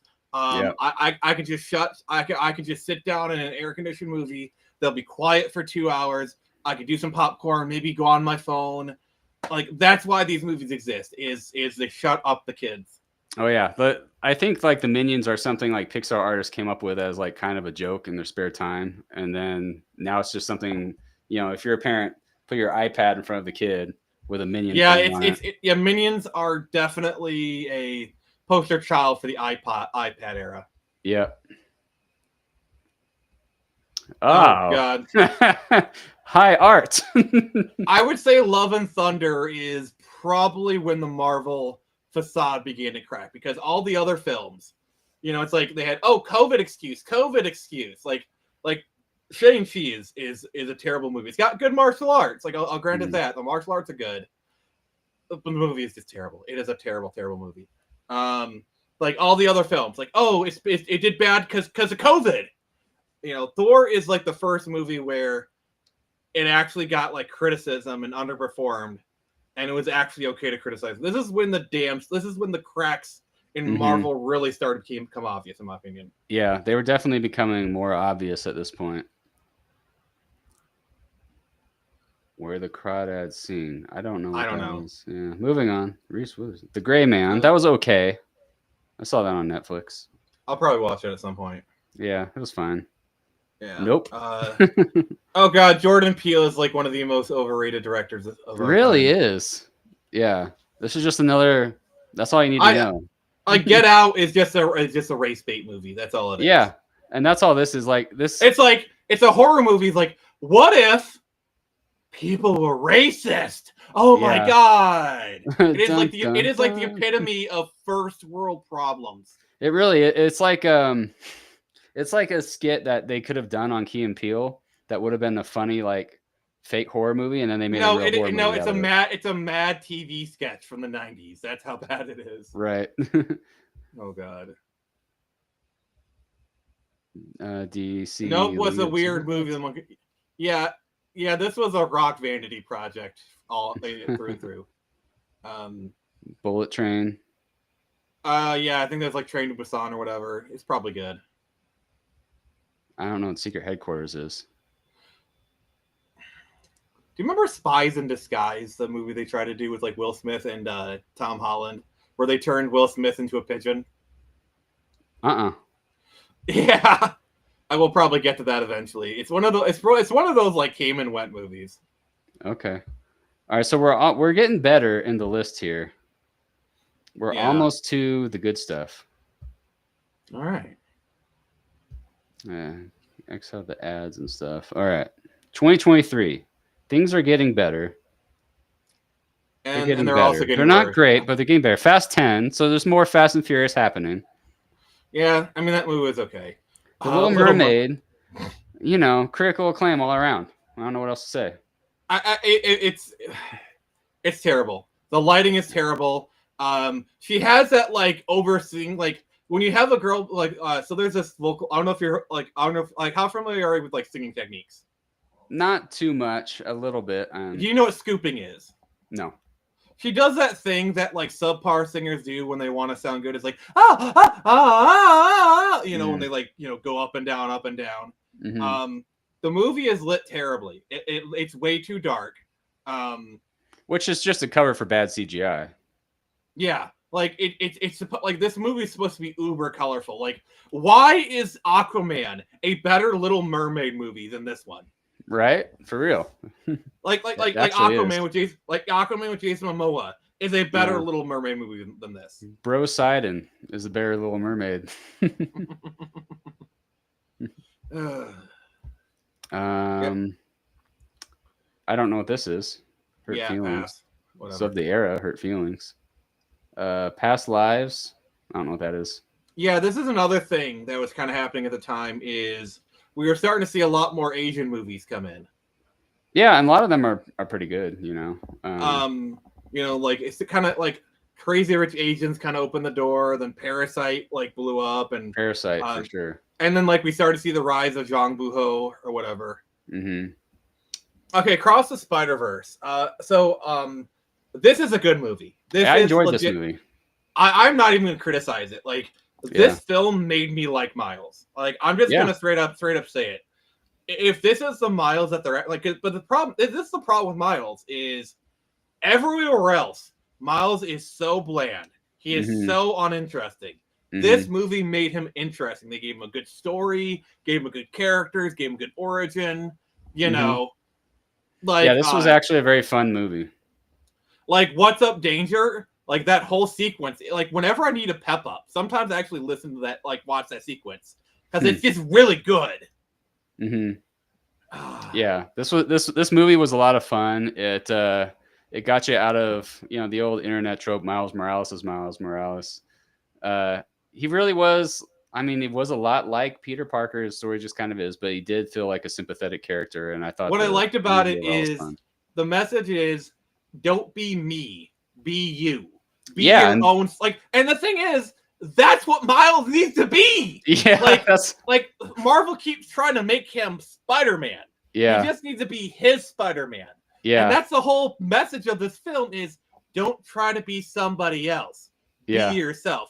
He doesn't need other people to tell him he's Spider-Man. He decides for himself. It's a leap of faith, Like, you notice how, like, he just shows up there in the Spider-Man costume already. They just immediately accept him, Mhm. Like, they don't, like, oh, are you Spider-Man now? Like, they don't need to vet him. He just shows up, and they just immediately accept him as Spider-Man. So it was never about needing to get his approval. He needed to get his own approval. It's very much a self-acceptance movie. Like, this movie has a great message, and I love it. Yeah. Yep. Well said. It's kind of the Miles Morales story we should have had all along, but a great movie. Yeah. Flamin' Hot. I you saw know what's the hilarious? trailers. What's hilarious is it's since been revealed this entire movie is a fucking lie. Really? Yeah. Like, it was actually invented by a white woman. Oh, okay. This entire movie's a fucking lie. Basically, this one guy started telling the story, and everyone just kind of went with it. But eventually, the truth came out. So this entire movie's a fucking lie. Yeah. Sorry. Sorry. I just kind of took the wind out of that. No, that is kind of funny though. It got retcon. Maybe that'll be a sequel one day. The Black one. No. It's no. again. Keep going. Yeah, we've been Elemental, another like forgettable Pixar movie. I mean, what else to say? right. The Flash. Oh gosh! Oh, this one. The Batman movie with the Flash in it. Yeah, like this was like if you ever it's kind of funny if you ever like go back and look at the marketing. It's like, hey, Michael Keaton's back. Look, the '89 Batmobile. Yeah, it really was marketed as a Batman movie with the Flash in it. You know what's weird? Sasha Calle was a really good Supergirl in this one. She really was. I actually really liked her. I really liked her. Supergirl. I liked everyone in this movie who wasn't the Flash. See, my biggest problem is Ezra Miller Grant Gustin should have been the other Flash. They had the perfect setup because, like, that Crisis on Infinite Earth scene where they brought in Ezra Miller and had a scene with Grant Gustin for the TV show. Have you seen that? I didn't watch the TV show. Okay, so Grant Gustin is it should have been the Flash. Oh, well, he is the Flash. I've heard a lot of people say that.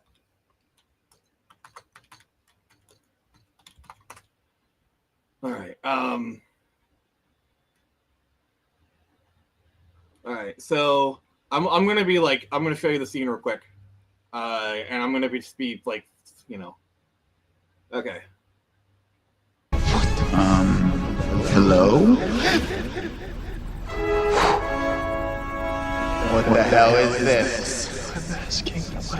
Okay. All right. Any more, and I would get copyright struck. But so fun fact: before this scene, Ezra Miller's character was not known as the Flash. So it can be and it can be argued that he got the Flash from this version. Huh. Interesting. But yeah, that was the thing that happened. But like they had like this whole thing of introducing the multiverse, and the Flash is a multiverse movie anyway. So I just feel like having Grant Gustin be the other Flash there just makes sense. I don't know. Yeah, that would have actually made sense. That would have been funny. If they did that. Yeah. I don't like for it. that matter. He's not that good of an actor. Like the only director that got a decent performance out of him was Zack Snyder. Like if you watch the Snyder cut, he's kind of okay in it, kind of. Yeah, one of these days I'm gonna have to go back and see the Snyder cut. Yeah, one of these days. I don't know what this is. I don't know either. Whatever. I don't know what that is. Indiana Jones. Yep. We gotta talk about this. We gotta talk about this one. They were trying so hard to make this movie hit, and it just did not. Yeah. This is another like a girl bossed too hard. Well, Because wasn't basically Kathleen Kennedy involved? No, Yeah, and Phoebe Waller. Kathleen Kennedy. Because this is Lucasfilm, but they brought in Phoebe Waller-Bridge, and she's in the movie. Yeah. But like this is another trope of this era, because like the theme of the show is like people studying this era in the future. What are they going to talk about? Is one of the things you saw in the movies is you had a male actor, an older male actor, established actor. You had the younger female come in and just tell him what's up or whatever, and just completely take over the movie. That's something that happened in a lot of movies and shows. Like the male lead, whose name is on the title of the show, gets sidelined by a younger female character. Like for example, Black Panther is a supporting actor in his own movie. Yeah, and that happens a lot. Like, Love and Thunder. There's literally like 20 minutes of the movie where he's not even in it. Yeah, and in comics too, like this is around the same time it happened to the Punisher in the comic books. Like it was just happening. The Punisher was personal. Like do you hear about that comic story where they just emasculated him and like his wife came and insulted him? That's the one I'm referring to. Yeah, it was just happening a lot during this era. It's still happening because, like, you remember Daredevil Born Again? They brought in John Bernthal's Punisher just so they could do the storyline of, oh, cops are wearing the symbol. John Bernthal's going to tell them all how bad they are. Yeah, they went there. I knew they were going there as soon as like that's the only way they could get Punisher back. The only way. That's like, you've got to do better, Senator. Sorry. It was the era. It was definitely the era. Yeah. I still have not seen Dial of Destiny. Is it even worth like seeing? I'm probably not going to see it. I don't know what Joyride is. I don't either. So whatever. Mission Impossible. I need to watch more of the Mission Impossibles. I know they're always like consistently solid. Yeah, I don't know. I believed in their track record. I just haven't seen a Mission Impossible in a while. Theater Camp. That looks like a Seth Rogen movie. Yeah, and they're using like that. Oh yeah, Barbenheimer. That like I said, Barbenheimer was kind of like probably the moment when movies like that was because that was the first time we had a big movie moment with Barbenheimer. Which by the way, sorry studios, Barbenheimer was a flash in the pan. It's never happening again. Yeah. Oh, there's a funny show on right now. I want to say it's Apple TV. It's called The Studio. It's another Seth Rogen thing, but he's actually really good in this.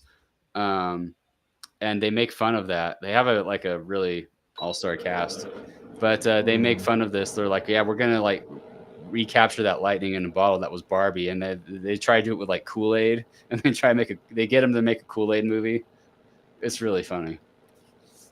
Yeah, it was really cringe afterwards when studios tried to like make new Barbenheimer things. Mm-hmm. You know, like stop trying to make Barbenheimer happen again. It's not going to happen again. That is not going to be repeated. Yeah, I liked Oppenheimer. But see, like Christopher Nolan, I think is a slightly overrated director because Christopher Nolan is a person who's obsessed with his own ideas. He loves jerking off to his own movies. You know, I wouldn't be surprised. Because like it was just like he just waxes poetic, like whack about the ideas. Like Interstellar is cool, but oh my god, they are just like there's so many scenes of them just talking about like technobabble or whatever. It's very self-indulgent, and that's a lot of Christopher Nolan's movies. Is very self-indulgent. Mm-hmm. At least I think Oppenheimer, he kind of like I think Tenet was like the apex of him being self-indulgent. And then he kind of like pared it back a little bit because Oppenheimer at least has a decent story. Mm-hmm. It does get a little bit self-indulgent, but like not as badly. Not as bad, yeah. Nolan's a little less Nolan. There he is, Oppenheimer. Yeah, Oppenheimer. Good movie. It's a good movie. I don't know what this is. I don't care. Comedy. Oh, another thing. I don't know if like go back to the Beanie Bubble. Oh yeah, there's no. So there's a lot. Like, have you ever watched like an Apple TV miniseries They all follow the same formula. Man starts business. All right, so you know this man that was like known for starting this business? Well, he didn't actually make it successful. It was actually this woman that was off to the side. Like, they did it for the Beanie Bubble. I couldn't even finish it. It was just terrible because like, oh look, it was all these women that actually did it or whatever, and I'm sure they contributed, but like, come on, you know, you don't make a Microsoft movie. It's like making a Microsoft movie and saying Melinda Gates is actually the secret behind everything. No, you just don't do that. Yeah.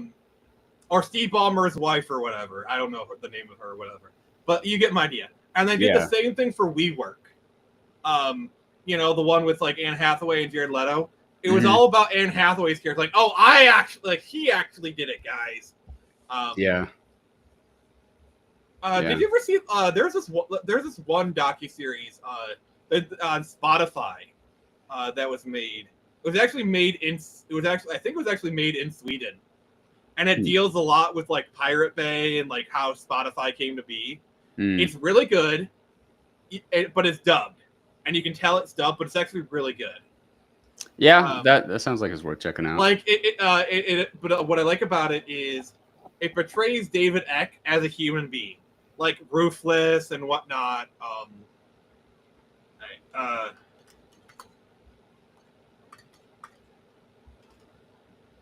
But yeah, I'm trying to look it up right now. I think it's called The Playlist. Yep, it's called The Playlist. I really recommend watching The Playlist. It's really good. Sorry, it's a tangent, but like because we were like talking about like the rise of companies. Yeah. And talking about like how a lot of these are really bad. So I recommend The Playlist. Because it deals like the rise of Spotify and whatnot. It's really good. I remember watching it. It's really good. It's on Netflix. Yeah, it sounds like it's worth checking out. Okay. Sorry, I saw the Beanie Bubble and I got a little pissed. The Meg 2. So we're not going back up in quality right yet. I mean, it's Sharknado. You know what you're getting when you go. It is Sharknado. I don't know what this is. Don't care. Don't know what that Still is. don't care. Honestly, the only thing I remember from this one is it made April Black. A lot of people were pissed. Everyone was mad about April because they unhotted her. Gran Turismo, it's not really even a video game movie. Yeah, per se. Because it's about the guy who played Gran Turismo and became a race car driver. It's tangentially. Like I'm not really even criticizing it. It's not really something I'm interested in. Yeah, it's not really a video game movie. That's true. Okay, I'm gonna say this. This film is not bad. I don't know. I didn't see it's that. It's basically Gal Gadot playing like a Ethan Hunt kind of character. Okay. Because like she's a spy for like some secret organization. The villain is the guy from 50 Shades of Grey. He's fine. It's actually like it's not breaking new grounds. It's a 7 out of 10 movie. It's enjoyable. I really like Gal Gadot's roles. What I don't like is it's hard not to. You know, when someone does a thing, it's hard to unsee that thing. And my thing is like everyone criticizes her for her accent, but like nobody talks shit about Arnold.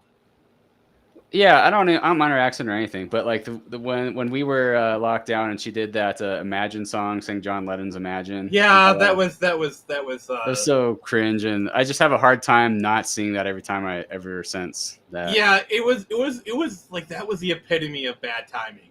Yeah, like, honestly, really we could do a whole stream talking about like cringy, like remember when like Madonna did that stream where like she bathed in like cream and rose, like. Oh, it's just such a terrible time for people. Like, like that... COVID. I guarantee you, it was designed for one thing, but it had the opposite effect. Like, it awoke a lot of people. To, like, very much like Top Gun. It was like a turning of the tide. It was a different kind of Helm's Deep. No. Strays. That was like I remember the trailer for that. Blue Beetle, where they called Batman a fascist. Yep. See, that's another thing. Like, what's funny is if you watch the movie, it's like one line and then they just move past it. Yeah. It, I'm like, sure it's like, fine, but I only saw the trailer and I was already I this saw doesn't the be engaging people who are tuned Okay. out, you know. I saw the movie and it's fine. Yeah. It's just another like okay movie, like not really offensive. It doesn't really like it's fine. Got decent action.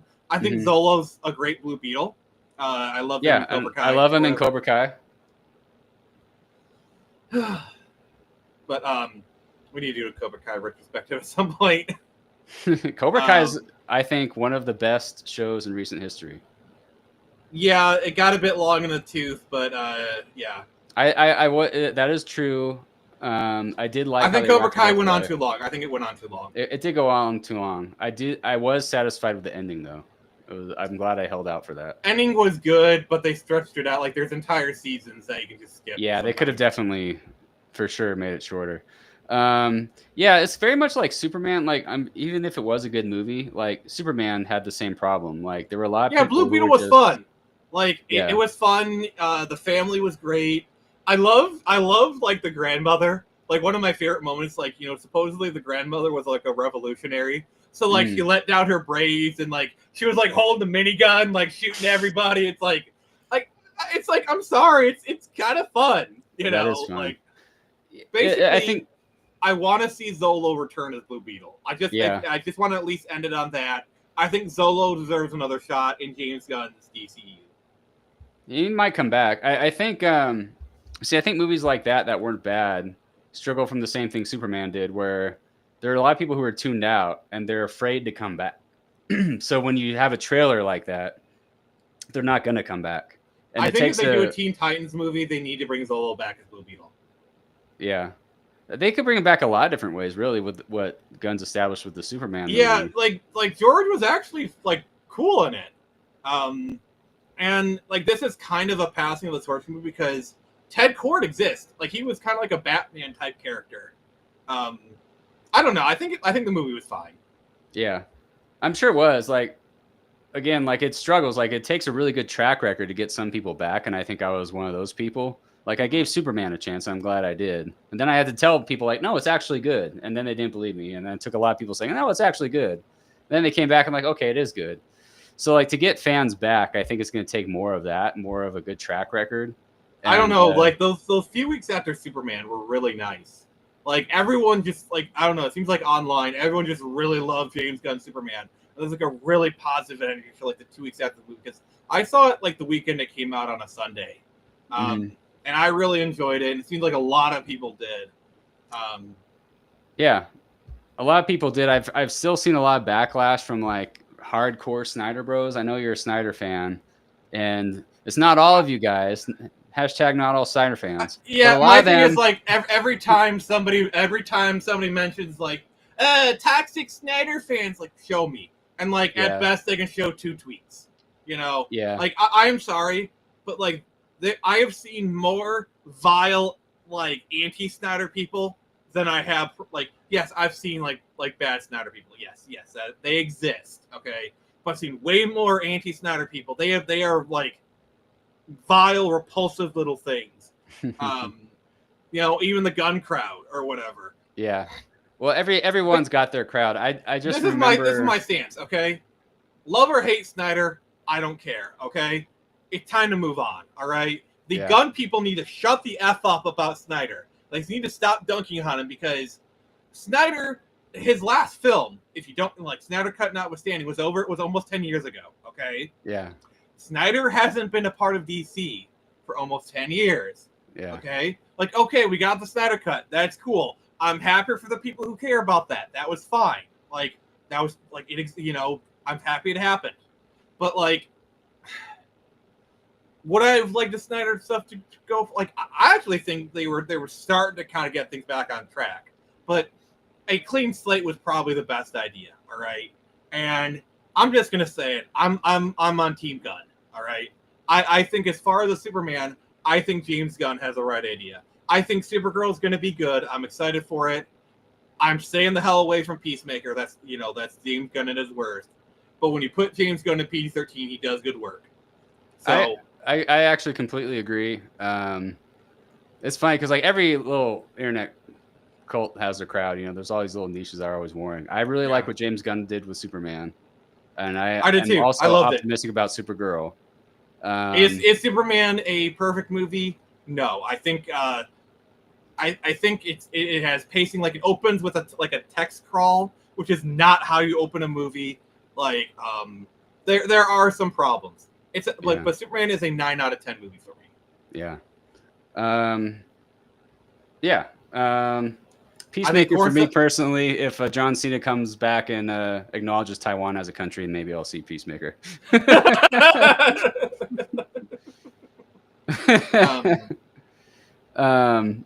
I agree about the Gun universe. But it's funny because one second. The group, yeah.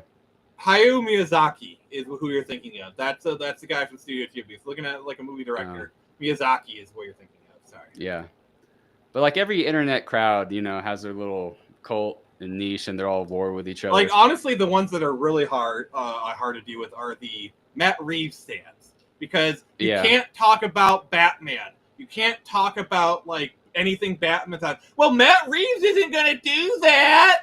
Like, or like when you talk about like merging Patterson, like Matt Reeves isn't gonna allow that. Like is Matt Reeves the head of DC Studios? If Matt Reeves walks, is that the worst thing ever? No. Yeah. Oh my God, I hate like. And the Batman, I think, is a fine movie. Like, I actually really would like to see Robert Pattinson and Corn Sweat go on screen. I think they'd be a great combo. That's an interesting idea. Since I saw the Superman movie, I don't think that would. I don't know, because they went for a very grounded Batman that could exist in real life, and then Superman, it's like, well, we've known about metahumans for 300 years. It's as grounded as a man dressed in a bat suit who beats up poor people, and yet the police, not only they allow it, but he also is allowed to enter crime scenes with cops all around. Yes, that is so realistic. That is so grounded. If you ground the existence of Batman, barring that, they're going for like Batman. Oh gosh, sorry. Every time I hear like the grounded realism crowd, it's like a guy is dressed up as a bat. It's not realistic at all. Yeah. I don't know. Yeah, maybe they'll be like, metahumans exist. It's hard for me to imagine with the Gotham City we saw metahumans like being a known commodity, but maybe they are. I mean, it could. Maybe they'll turn it around. I don't know what the Challengers is. I don't either. I don't care. But we are getting more recent now, so I'm gonna stop sharing that one. Can we get a Studio Ghibli Batman? that would be interesting. Like, oh gosh, because Studio Ghibli is Japanese, so like you're more likely to get Studio Ghibli do like. Imagine Studio Ghibli did a Godzilla movie. That would be interesting. No, like think like, because this is like the studio that did Grave of the Fireflies. They did an actually serious Godzilla movie. Harkening back to 1954. That would, oh my God, that actually sounds really cool. That does sound kind of cool. Like, I think Studio Ghibli is perfectly capable of making a serious Godzilla movie. So now we're in 2025. 2024. This is 2024. My apologies. Yeah, 2024 is the year that things really started to, Yeah. Furiosa was a failed experiment. Because, like, here's the thing. Agreed. Like, Mad Max Fury Road sold, not that many. Mad Max is a niche franchise to begin with. Pause, please. Yeah. Mad Max is a niche franchise to begin with. And so you do and yes, people like Furiosa. So not only are you doing Furiosa, like you don't have the Furiosa actor. So you don't have her. So you don't have the recognizable, It was Charlize Theron, wasn't it? Yeah, Charlize Theron, thank you. So you're not doing that. And it's not called Mad Max. Mm-hmm. Like call it Furiosa, a Mad Max tale. Just something. That would be better, like Ballerina, John Wick, whatever story. Yeah, they knew what they knew was, and they had John Wick in there. Yeah. Because it was set like in between, like it takes place like starts in 3, takes place kind of during 4. John Wick, and like you have John Wick, and like I will say the Ballerina was really good because this is a story that takes in the John Wick. She checks into the Continental. She sees Sharon. He talks to Winston. You see Angelica Houston. John Wick appears. Like, I think they did as good of a job as they could for a spinoff for that movie. Yeah. To communicate this is a film in the John Wick universe. I think they did as good as possible. And that is just good marketing, and it just feeds the image that this is another thing of the era. If you call it Mad Max isn't in it, or he's upstaged by this other character, especially younger female characters, just like a lot of other things, and that's going to turn people off, Yeah, well, side tangent. Have you seen The Ballerina? Mm-mm. I recommend it. It's actually pretty good. It looks entertaining. Like, I haven't. I don't know. I will say the John Wick stuff is really good. John is really doing. Basically, John Wick is basically a Dark Souls boss that you are horribly underleveled for. Yeah, John Wick to me, like, it got repetitive after by the time they got to 4 or whatever. In my opinion, John Wick 3 doesn't even need to exist. Yeah, 3 even was like. I think 2 was my favorite one. 2 was good. I think 4. I liked 4, just because like they had an end goal in mind, ending the franchise, had some good set pieces. But 3 is just more of feels like a spinning of the wheels. Maybe I'm thinking of 3 where he fights those guys like they're like samurais or whatever. But yeah, the 4 is the samurais. Yeah. Whichever it was it definitely got repetitive. Yeah. Keep going. Yeah, there's some unknowns here. I'm surprised at the number of unknowns. Oh, Bad Boys. Yeah, what's funny is this one came out right after Slapgate. Oh yeah. It was like right after too, and apparently this movie is actually pretty good from what I hear. Really? See, like, just think, if Will Smith had not done Slapgate, basically soiled his reputation, this film came out, he could have been back. Yeah. I think right now it's sad to see what he's doing. He's like trying to rehash, the Millennium. And we're a quarter of the way into the Millennium and it's over, man. Just be your age. Act your age, Will. That's my suggestion. Reinvent yourself. A lot of actors had to reinvent themselves as they age. I think he's at that point.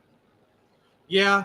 A lot of them do like the elder statesman kind of thing. I don't know. Like this, like Bad Boys could have been his comeback because apparently it's a good movie. But like, and if he's gonna like a lot of actors, what they do is they revisit their old franchises, but they mentor the next generation kind of thing.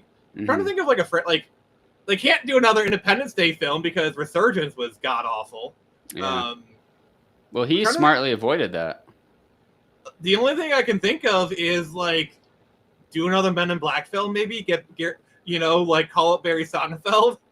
Yeah, that could work. Because like International, not the best film, but I don't think International will ruin the franchise. I think if they got Will and Tommy back together for one more ride, they could probably do it. Yeah, Tommy would be probably a hard sell to get back into that. I don't know what he's doing these days. I mean, in Men in Black, all Tommy Lee Jones is just stand there and react to Will Smith. It's not that hard of a job for him. Yeah, that's true. I don't know what Hitman is. I know the video game Hitman. It's not that. I used to be funny. It's like a lot of comedians. Oh, I Am Legend 2. I Am Legend 2? I mean, he could do a Bright 2. Oh, yeah. Yeah, he could do that. It's another horror movie. Just look for the highlights now. A lot of unknowns. It's like, Inside Out. Those are actually good movies. Yeah, I heard that did well at the box office. Yeah, those are both actually good Pixar movies. Don't know what that is. When are we getting to Twisters? Oh, anytime now. Very soon. Bike Riders was a good movie. What's it about? Bike Riders. I'm just kidding. Chicago Biker Gang. It's the guy who played Elvis, the guy on the right. He was also in this other show. I think Spielberg directed it. I think I've seen him in a few things, yeah. Yeah, so this other show, Masters of the Air, it was like Band of Brothers, but Army Air Corps. Okay. This guy on the right is pretty good. I enjoy seeing him in things. He really is like, Johnny. He really is like a young Elvis. He was well cast for that role. Okay. I'm enjoying watching him in more stuff. So Oh, by the way, I heard some people say he should play Gambit. Honestly, Yeah, I can see it. It really make his hair red, give him the suit. See, the problem is He could pull it off. if they were doing Gambit in 2015, 2018, yeah, Channing Tatum could do Gambit, but he's too old now. I'm sorry. He's too old, and I don't know. Like he's really jacked, and he never really had much range of motion. Yeah, Like seeing him in a tight suit trying to fight that crowd, like it worked in Deadpool because it was silly. yeah. I don't want to see that again. And I'm sorry. Like I'm gonna do a hot take. I think Taylor Kitsch was a decent Gambit in X-Men Origins.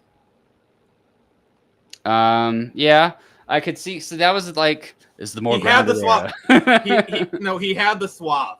Oh, Yeah. It was so grounded. You had cars swirling around. He I used know. the stat. Like That's I'm what- sorry. Every time you say it, I'm just gonna keep doing that. You should. In the 2000s, that's just what they were doing. You know, like you're gonna wear was a sign plain of the clothes, not the comic book accurate suit. You know.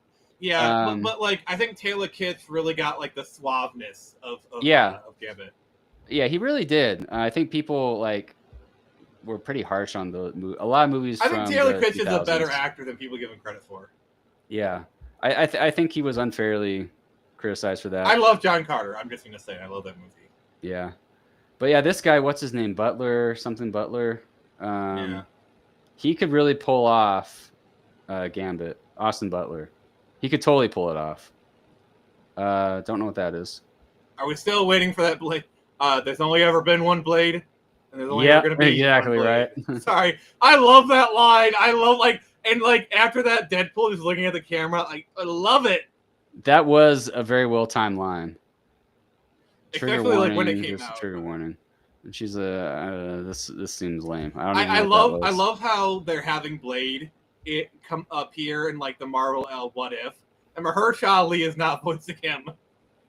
Right. It is so I mean, you can't really follow Snipes as an act. Like I pity whoever is gonna follow. him.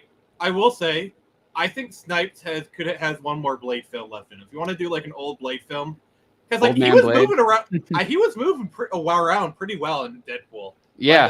Like, if you're gonna do one more Blade film in that universe, I think he could do it. He still got it. He still got it. Yeah, he can still skate uphill. A Quiet Place spinoff. I think I saw that. It was kind of Yeah. dumb. Is what you said. Another spinoff. Another Beverly Hills Cop. Yeah, I've heard it was probably pretty decent. This was like a pulpy series by somebody. Don't care. Yeah, don't care. Uh, Fly Me to the Moon. I think that was like a mini. Yeah, I need to see that one. I think that was kind of like a farce or whatever. I need to see that. A Long horror Legs. movie. Yeah, that one was pretty popular. I remember. Yeah, I don't know what that is. Kind of pick up the pace a little bit. Yeah, we gotta pick it up. A lot of crap. A lot of crap. A lot of Surgeon's here we Law. go. And then there's Twisters. Yes. Okay. I love that Twister- scene, by the way, in the movie theater. Twisters. I like the film, but as a sequel to Twister, it's really weird because it is both a sequel and not a sequel. Like it clearly takes place in the universe of Twister because they got the Dorothy. I do love the line where they say, "This is proven technology." Like that was nice. That was nice. Yeah. The thing is, like, how hard is it? Like, just make that the main girl Helen Hunt's daughter. Why is it that hard? Like, have Helen Hunt show up for a few scenes and have her like come on. Like, is it really that bad to make her Helen Hunt's daughter? Helen Hunt in like the Bill Paxton's daughter. Have Bill Paxton be passed away or whatever. You know. Right. I mean, come on. Have Helen Hunt appear. You know, it's not that hard. Right. Really, they should have done it. But I liked it. I really liked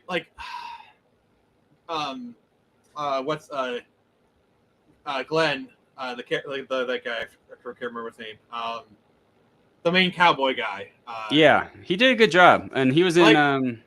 Wasn't he Goose's son, Rooster or whatever? No, that was Miles Teller. He was Hangman in Top Gun Maverick.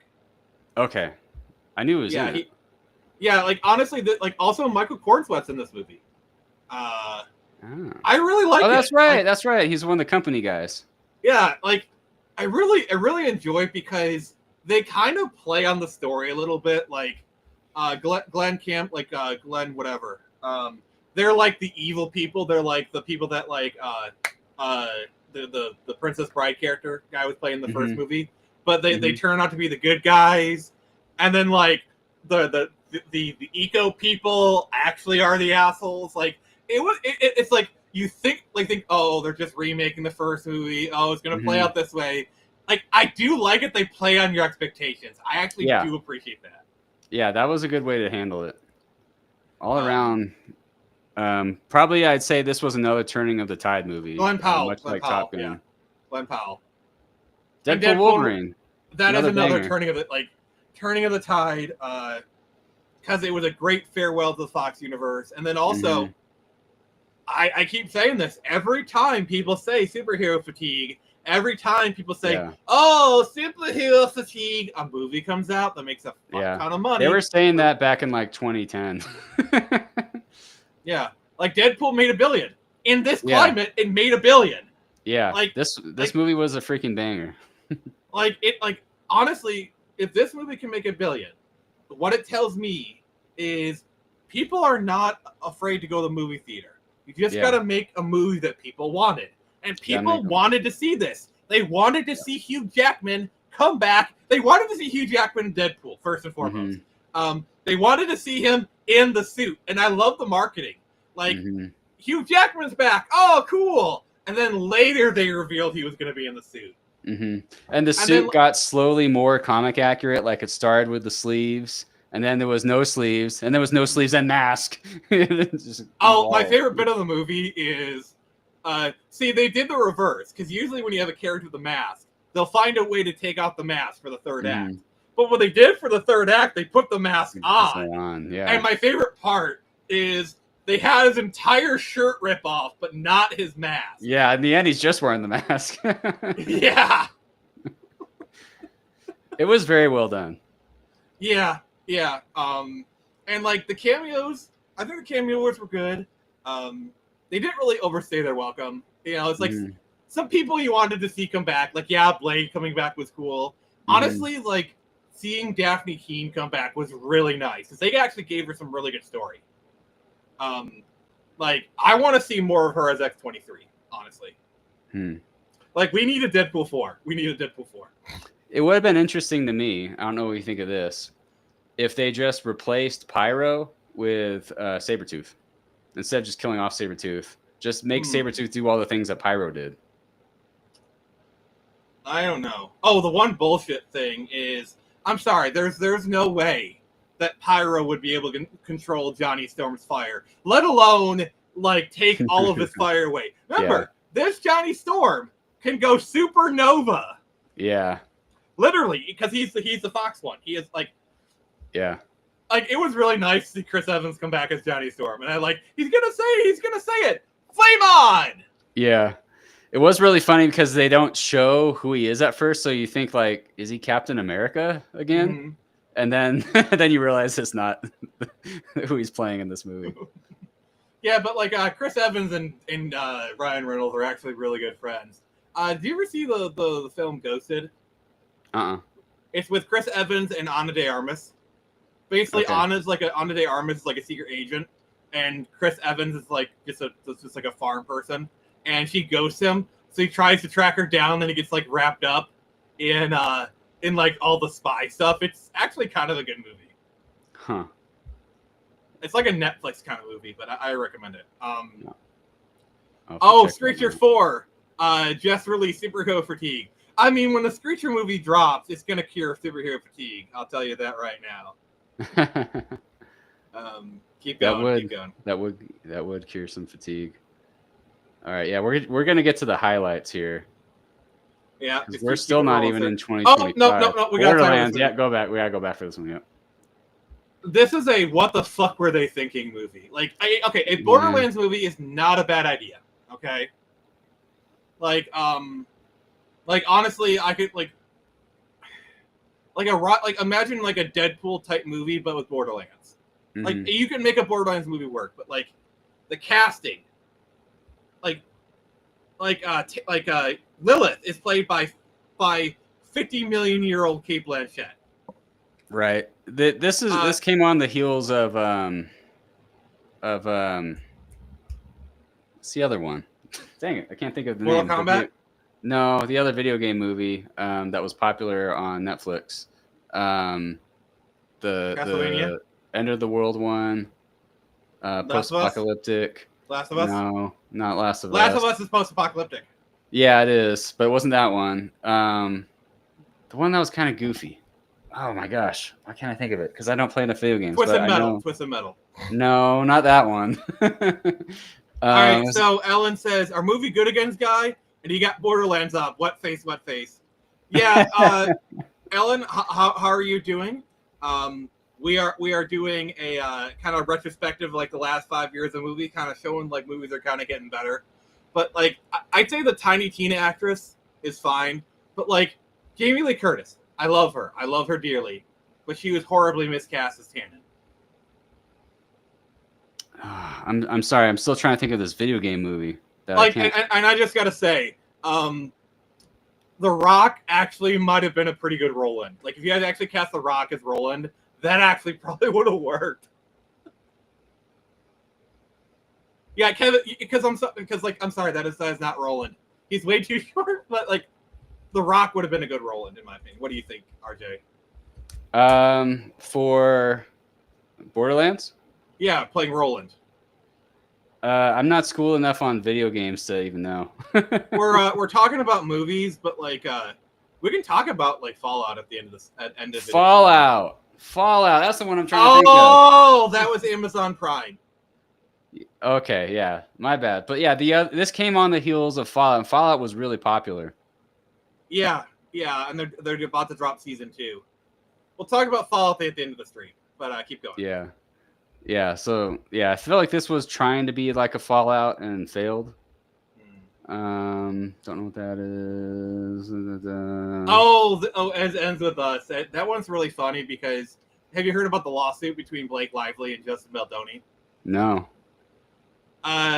So apparently Blake Lively came to this film. She kind of took it over and she tried to cancel the director.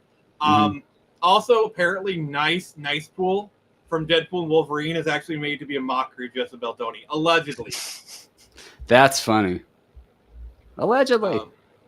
Yeah, I'm trying to. I wanted to see this one. This seemed like a good like little thriller. It was M. Night Shyamalan. Yeah. I just want to say this. I really like Justin Hartley as an actor. I think he's a very underrated actor. He's a good actor. Yeah, he is. He came back. So the show, The Bear. Have you been watching that? That's a really good show.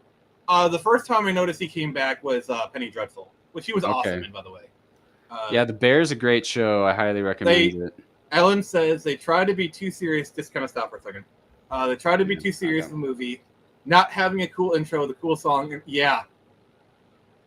That was kind of the thing where like when you don't want to see any property. Alien Romulus.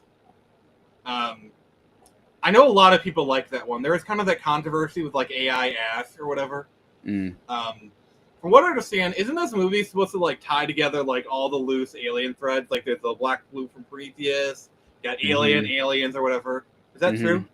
Yeah, I'm pretty sure that's what they're going for. And then I think it basically is also sort of a reboot. It ties things together, but starts like sort of a new universe. A soft reboot. A soft reboot, yeah. Because I think they're going for the same thing with Alien Earth, like same. Is Alien Earth any good? I've heard mixed things about it. I've heard only good things. I have not yet watched it. See, I'm not really an Alien fan, but I like Predator. I like the Predator movies. I do like the Predator movies. I'm also more of a Predator fan. I love Prey. That was a good movie. Yeah, I'm just more of a Predator fan. I like the concept. Get to the chopper! Exactly. When a horror is also kind of an action. I like that. 23. So I think... The Crow. The Crow. Oh my God. So I actually saw this movie for the first time earlier this year. See, I am a major fan of The First Crow. I'm actually going to be meeting James Abar this weekend because I'm doing a con this weekend, and James Abar, the writer of The Crow, he's at that convention. I've met him before. He's a nice guy. I actually have a copy of The Crow. I'm going to have him sign. Sweet.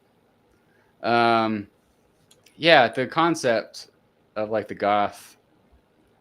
This superhero. movie is terrible. It has Yeah. like a one brief moment where it gets kind of good, you know, like where he fully becomes the Crow and he's just like stomping through everybody. Like it's good for like 10 minutes. Interesting. Oh, well, the problem is the premise is the guy gives his soul for a crack whore. Yeah. Like, I get it. She has a hot ass. She has a nice ass. She does have a nice ass. I'll give you that. She's a very good-looking woman. I will grant you that. But, like, I don't know. Like, the guy's a total simp. Yeah. And it's just, like... See, that's what, like, the original Crow, it's like, he's here to avenge their death, and then he's going back to Shelley. Like, that works so much better, you know? Yeah, totally. Yeah, the premise definitely flawed with that. God, that first Crow is so I good. think we're past the interesting stuff, so then I'm going to go on to 2025 movies here. Yeah, and 2025 is definitely the year where I will say we're back, baby. Yeah, I agree. We are going to see a significant increase in quality when we get 10 minutes isn't so bad. That's a time frame. You have to enjoy a slice of pizza. You know what, Ellen? That's actually pretty fair. I will grant you that.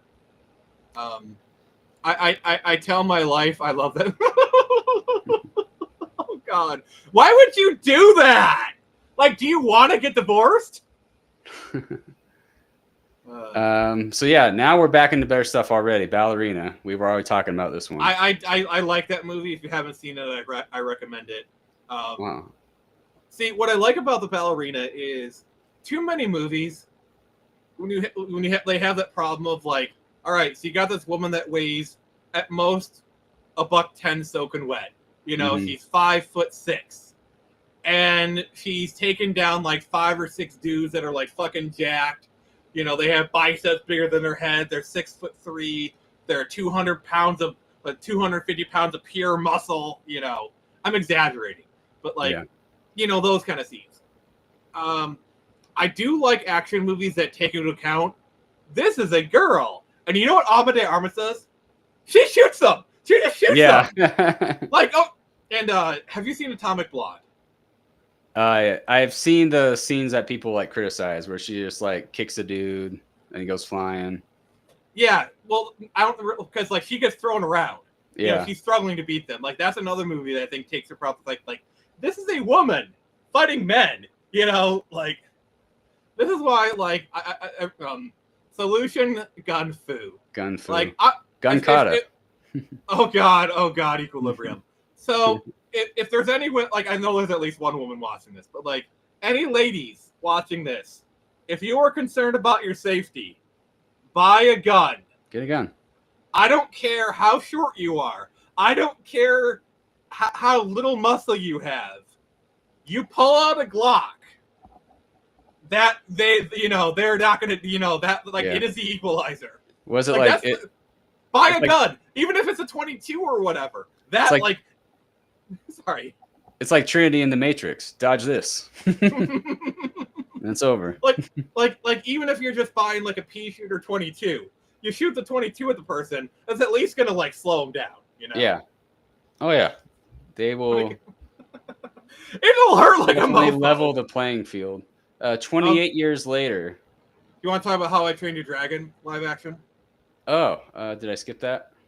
Oh yeah, they had no image. From what I hear, it was a good movie. From what I hear, I haven't seen any of them, but it looked fine. I saw the trailers. I like the CG movies. I love those. Small concealed pistol. It looks like it's going to be a headlock, and she brains a big dude. And they suddenly realize he's not locked in there with them. Oh God, that's my favorite scene from The Watchmen. Yeah, that is actually also my favorite scene. That's a great line. Right 28 years later. Wasn't that like one of those films where like we shot it on iPhones, and they didn't tell you they were using like $100,000 lenses on those iPhones? I honestly thought this movie was going to get more hype because the originals were so popular. Ellen, I will say this. Watchmen is like the one Snyder film that even the anti-Snyder people are like, okay, yeah, this was actually pretty good. It's like the one Snyder film that most people agree is actually pretty good. Yeah, I think that was early Snyder, and I feel like that 2009. Yeah. I actually saw it in theaters. I was blessed with 6 foot tall blue penis. F1, that was a good movie. I heard that was good. Oh, we're getting total biscuited. We're getting what? Oh, sorry. Ellen's on Twitch, so like he's dropping the emojis, and I guess they show up differently on screen. Oh, okay. Which, by the way, shout out to Ellen. I think this is actually the first time because like I broadcast to YouTube, X, and Twitch. This is actually the first time we have someone on Twitter in the chat regularly. So, Ellen, thank you. This is cool. Nice. But yeah, F1 was a good movie. This was another one where I gotta say this is helping make the case that movies are bad, because this is just like a great like old guy passing the torch to young guy kind of movie. Brad Pitt definitely, like you talked about, like actors reinventing themselves. Brad Pitt has definitely transitioned into like older guy roles, like mentor kind of roles. Like he still looks good for his age. He still looks great. And like if you want to do like an action movie where it's like, you know, Brad Pitt is in the jungle searching for like something, you know, he could do those kind of movies. But he also does these kind of movies, and I think Brad Pitt is very smart. There was a good movie from the early 2000s called Spy Game with Brad Pitt and Robert Redford, and where like Brad Pitt was a young spy and Robert Redford was the old spy, and that was another same kind of movie, passing the torch. And now I feel like Brad Pitt's just on the other side of that. Now he's the Robert Redford character. Is it so? Okay, this is I'm sure we agree with this, because like it is so weird. We've lived long enough that the heroes we grew up with are now the ones passing on the torch. Right. And we're seeing this like younger crop of actors. Like, I like Glenn Powell. I like the younger crop of actors. I'm not saying they're bad. I'm not saying these younger actors like I'm sorry, these younger actors are really freaking good. Like I feel like in the 2010s we didn't get like any new actors. It's all just the same warmed over actors. It's something about like 2020 we just started to see all these new actors pop up, and I like it. I like seeing these new actors. I like them. It is nice that suddenly there's kind of new blood, and we're seeing some actors being these pass the torch roles, and it's nice to see. Yeah, I like it. And then Ellen's comment is, I almost watched a while ago. We watched League of Thorough Gentlemen. I like League of Thorough Gentlemen. I will defend that movie with my breath. Yeah, so F1, that was a good one. That was just a good, legit summer blockbuster. I know Jurassic World Rebirth. A lot of people like that movie. Really? I didn't see, because there's so many Jurassic Park movies. Well, this one, because we hadn't had for a while, this one kind of felt like, oh, we're back. Okay. I'll grant you that. But what I think really put us back, why is there no image of this? Why is there no image there? Boo! Boo! Boo this man. Boo this man. All right, for that, I'm gonna show a clip of Superman. Okay. And like I like the trailer. Like, and I'm sorry, I don't care that they're reusing the John Williams theme. I do not care. The John Williams theme is the Superman theme. It is like the John, like Nicholas Hoult was so good, and like I'm sorry, the Mr. Terrific scene was just great. Yeah. Do you have the clip? Yeah, I'm only gonna show like bits and pieces of it because we'll get copyright struck. No, they chose him. Let them die. I love it. Close it from the bunker before it gets to the city I care about.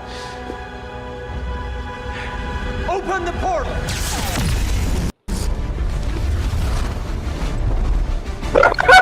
Wrap it up. Let's go. I love it. Okay, I like this movie. Nicholas Hoult was amazing in this movie. You know, he was the highest paid actor. He got paid $4 million. Oh, really? Well, the thing is, Nicholas Holt's been around since like the early 2000s. Mm-hmm. You know, About a Boy with you know, kind of thing. Mm-hmm. And he's been in a lot of things. Like he was in X-Men or whatever. Whereas so Lois Lane did Marvelous Miss Maisel. Corn Sweat only had like Twisters. Yeah. So like I understand why Corn Sweat is the marquee actor. He's the name. Mm-hmm. All right, so let's read this. New actors are great, except them trying to put Tom Holland and Zendaya and everything. and then bring. Yeah. I think me and RJ were talking about it already. Yeah, Before. we were just talking about that. Yeah, we're kind of tired of seeing them. But I'm yeah, starting to get Superman. hungry. I don't know if. I mean, I feel like everyone, including us at different points, has talked about Superman so many times. But I think this is just another case that movies are kind of back. Yeah, definitely. Superman is definitely a we're back movie. Keep going though. Sorry, Yeah. I'm just I don't want to keep advertising for Chick-fil-A. Oh, fair enough. I know what you did in the last. Like, okay. I just want to say, all right. I'm sorry. Okay, keep it there. Yeah. Surprised I haven't seen as a Tomb Raider. Oh, didn't you hear? Sophie Turner is actually going to play Lara Croft. Oh, I'm sorry.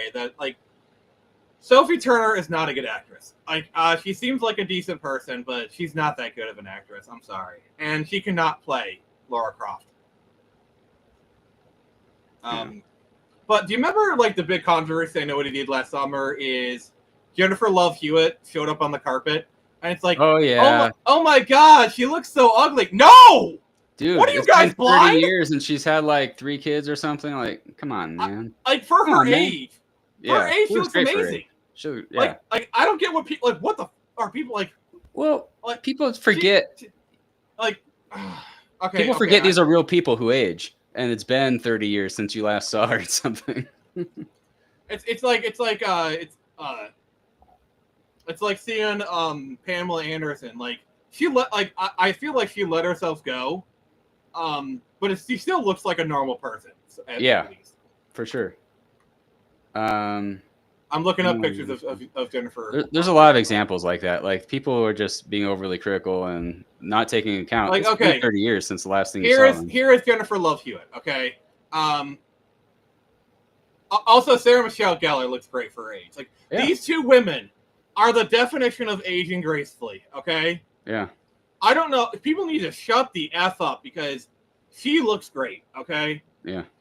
For her, like it's not even her for her age. Like let's take that out of the equation. She just looks great. Okay. Yeah. Like she looks great. Like yeah, she's got some wrinkles or whatever, but like she's 30, 40 years old. Like okay, like Sarah Michelle Gellar's got some lines. I don't fucking care. She looks amazing. Okay, shut the fuck up. Sorry. Yeah, people are being. I was getting a little bit heated there. I'm sorry. Yeah. I did not Smurf the Smurf movie. I'd honestly rather have Tom Holland in a rubber bust. And oh god. I will say everyone but Pedro in this movie was well casted. I think Vanessa Kirby was a good Sue Storm. Oh god, that woman, it looks amazing. She's so beautiful. Didn't they give him like no stretchy powers? He did have stretchy powers, but it's barely in the movie. Barely even there, yeah.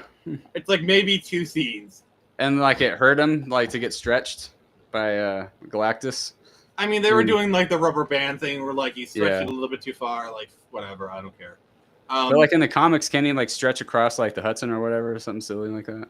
I don't know. I'm not really much of a Fantastic Four fan. Also, Hooded Raven, you have earned it. Okay, I'm getting it. I'm getting it, Hooded Raven.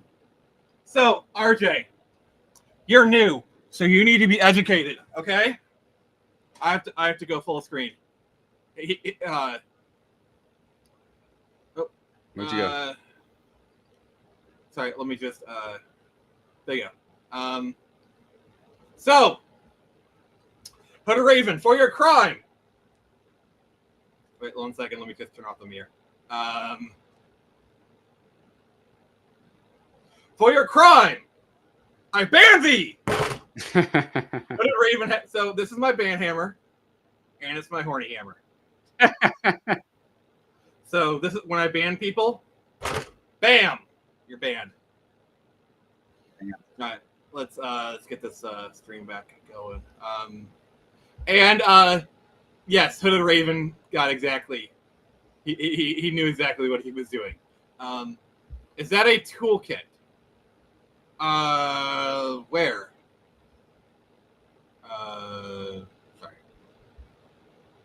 Not sure. Okay. Shall we continue? Yeah. Sorry. Very good. Happy Gilmore 2. I saw this. I need to see it. I need to see Happy Gilmore 2.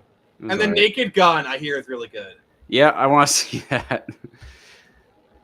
I think we're just hitting so many cases. Like, we're back. Are there precision screwdrivers there? I see the ones where the hammers are toolkit. No, this is actually just a foam hammer. I can smack people with it, and they're not going to be mad at me. Well, they might be mad at me, but it's not going to hurt them. Yeah. Weapons, like, that's another, like, highbrow horror film. Nah. Not my thing. Freaky Friday, another needless reboot. Yeah, but Nobody honestly, 2. It's a sequel. Well, I will say this regarding Freaky Friday. I'm okay with it because I'm just glad that she's back. You know, I actually really liked her. Gosh, names are escaping me. Yeah, me too tonight. I know who you're talking about. The lady. Yeah, because like the 2010s, Lindsay Lohan. Sorry. Like, Lindsay Lohan. I was thinking the other one. I like that she's back. I like that she's back. She's doing good. She looks amazing. So even if it's not a movie I see, I have nothing against that movie. Give that movie to her. And like also, Jamie Lee Curtis. Yeah, she's older. Okay. Curtis, yeah. She's also doing very good in The Bear, which is a great drama that, you know. Good. Yeah. He was asking if the Thor hammer was a toolkit. No, it's a Nerf version. Is that Denzel? I think so, yeah. Why have I not heard of this? God dang. Denzel just looks amazing in a suit. You SOB, you handsome son of a bitch, Denzel. Well, we know what RJ's watching after the stream's done. If I were going to switch teams, Denzel would probably turn me. All right, RJ. All right, do I get a hammer? You're getting the horny hammer. Bam, horny jail. Oh, God. Guilty. Hood Raven, you should have never given me this hammer. I'm having way too much fun with it. So it's a Thor Mjolnir hammer. It's like a Nerf one. And I wrote with Sharpie, ban on one side and horny on the other. Downton Abbey. There's no image. Spinal Tap 2? What? September? The rockumentary comes back to Rock a New Generation. Ooh. But does it go to 11? Does it go to 11? Maybe it goes to 12. Oh, I swear. If they actually do that joke, we're like, well, this one goes to 12. If they do that joke, I swear. But I think, I don't know, that might be it. I don't know. No, it goes to 13. On this list. 13. I mean, we got Tron, Ares. Oh, that's probably somewhere. It wasn't even mentioned in here. Yeah, I mean, there's a few things that it didn't mention. So, I think we're back. I don't think we're like, we're definitely heading in the right direction. I think. Mm-hmm. I don't think we're going to be fully back for another 5 years because there's still a lot of projects that were greenlit like 2 or 3 years ago. I think we're going to still be seeing a lot of these woke projects till the end of the decade. But I think like once we get to like 28, 29, it'll be like, oh, this project was greenlit. Like, oh, it's old or it's a holdover project, then they fail or whatever.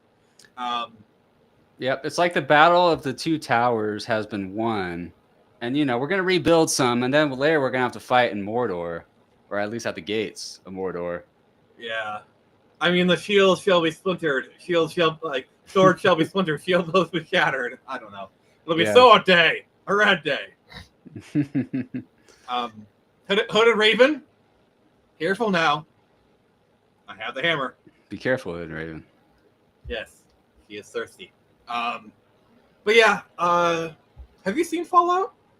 Yes, I have seen Fallout. I enjoyed Fallout. I don't know why I couldn't remember the name of it. That was I really liked moment. it. So for me, there are some like lore questions, like some people were freaking out, and I think they had a right to. But what I liked about it is it nailed the feel of Fallout. Mm-hmm. And Fallout kind of has the thing where it's like you can just do a story in the world of Fallout. Like Fallout is something that's like not kind of thing. So all right, so RJ, you got to be a responsible adult. So we're gonna wrap up here.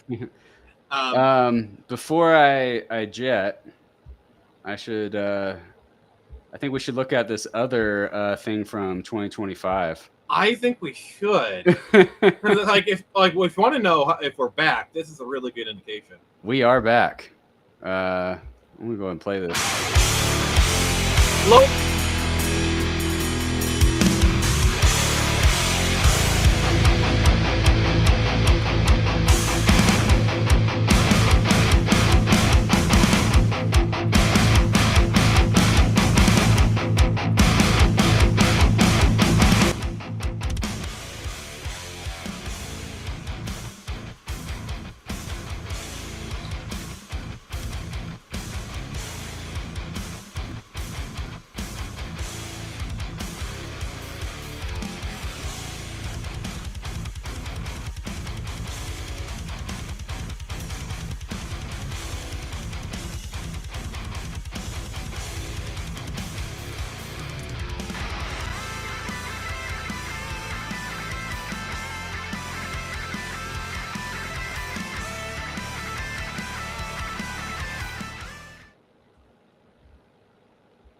All right. Sorry for blowing your eardrums off.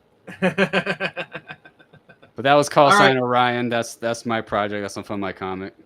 All right. Tell us a little bit about this book.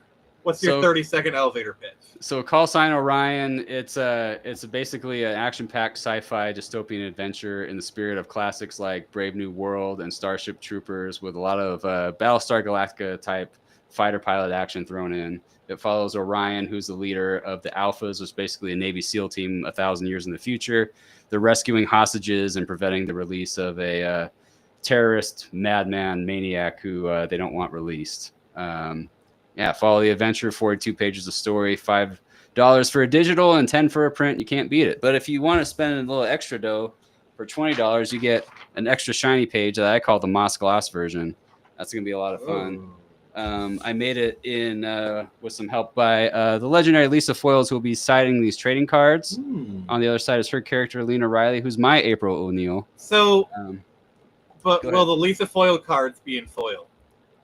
In foil? No. Missed opportunity, my friend. Missed opportunity. Maybe as a stretch goal.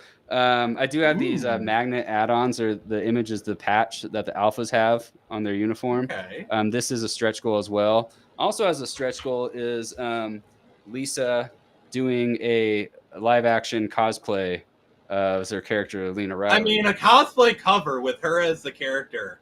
Yeah. That would do numbers. Yeah, so help us get those. You get these free stickers. This is the original iteration of Orion here. I was giving out these pop sockets, but that was a limited edition thing, so they're out now. That's cool. Yeah. Call Sign Orion. So nice. That is pretty awesome. So before we go, I feel like I should probably also kind of push my thing a little bit. So so Screecher is in pre-launch, and we can still sign up to be notified when we go live. I'm just waiting to do the con this weekend, and then I'll have enough money for the colorist for the rest of the book. But the book will be done before it launches, so it'll be pretty awesome. Yeah. Yeah. That was cool. I saw the trailer for that. That was a very well made trailer you made. Yes, that was done by my friend Lost Lenore. She did an amazing job. Yeah. I've been reading I read the issues that were available on Global Comics. I gotta say, I'm a Screecher enjoyer. Well, thank you. So we'll have issue 4. If it'll be your first time, we'll have all 4 issues. By the way, this is the end of volume 1, so this is the end of the storyline. Volume 2 is planned. I'm working on the script.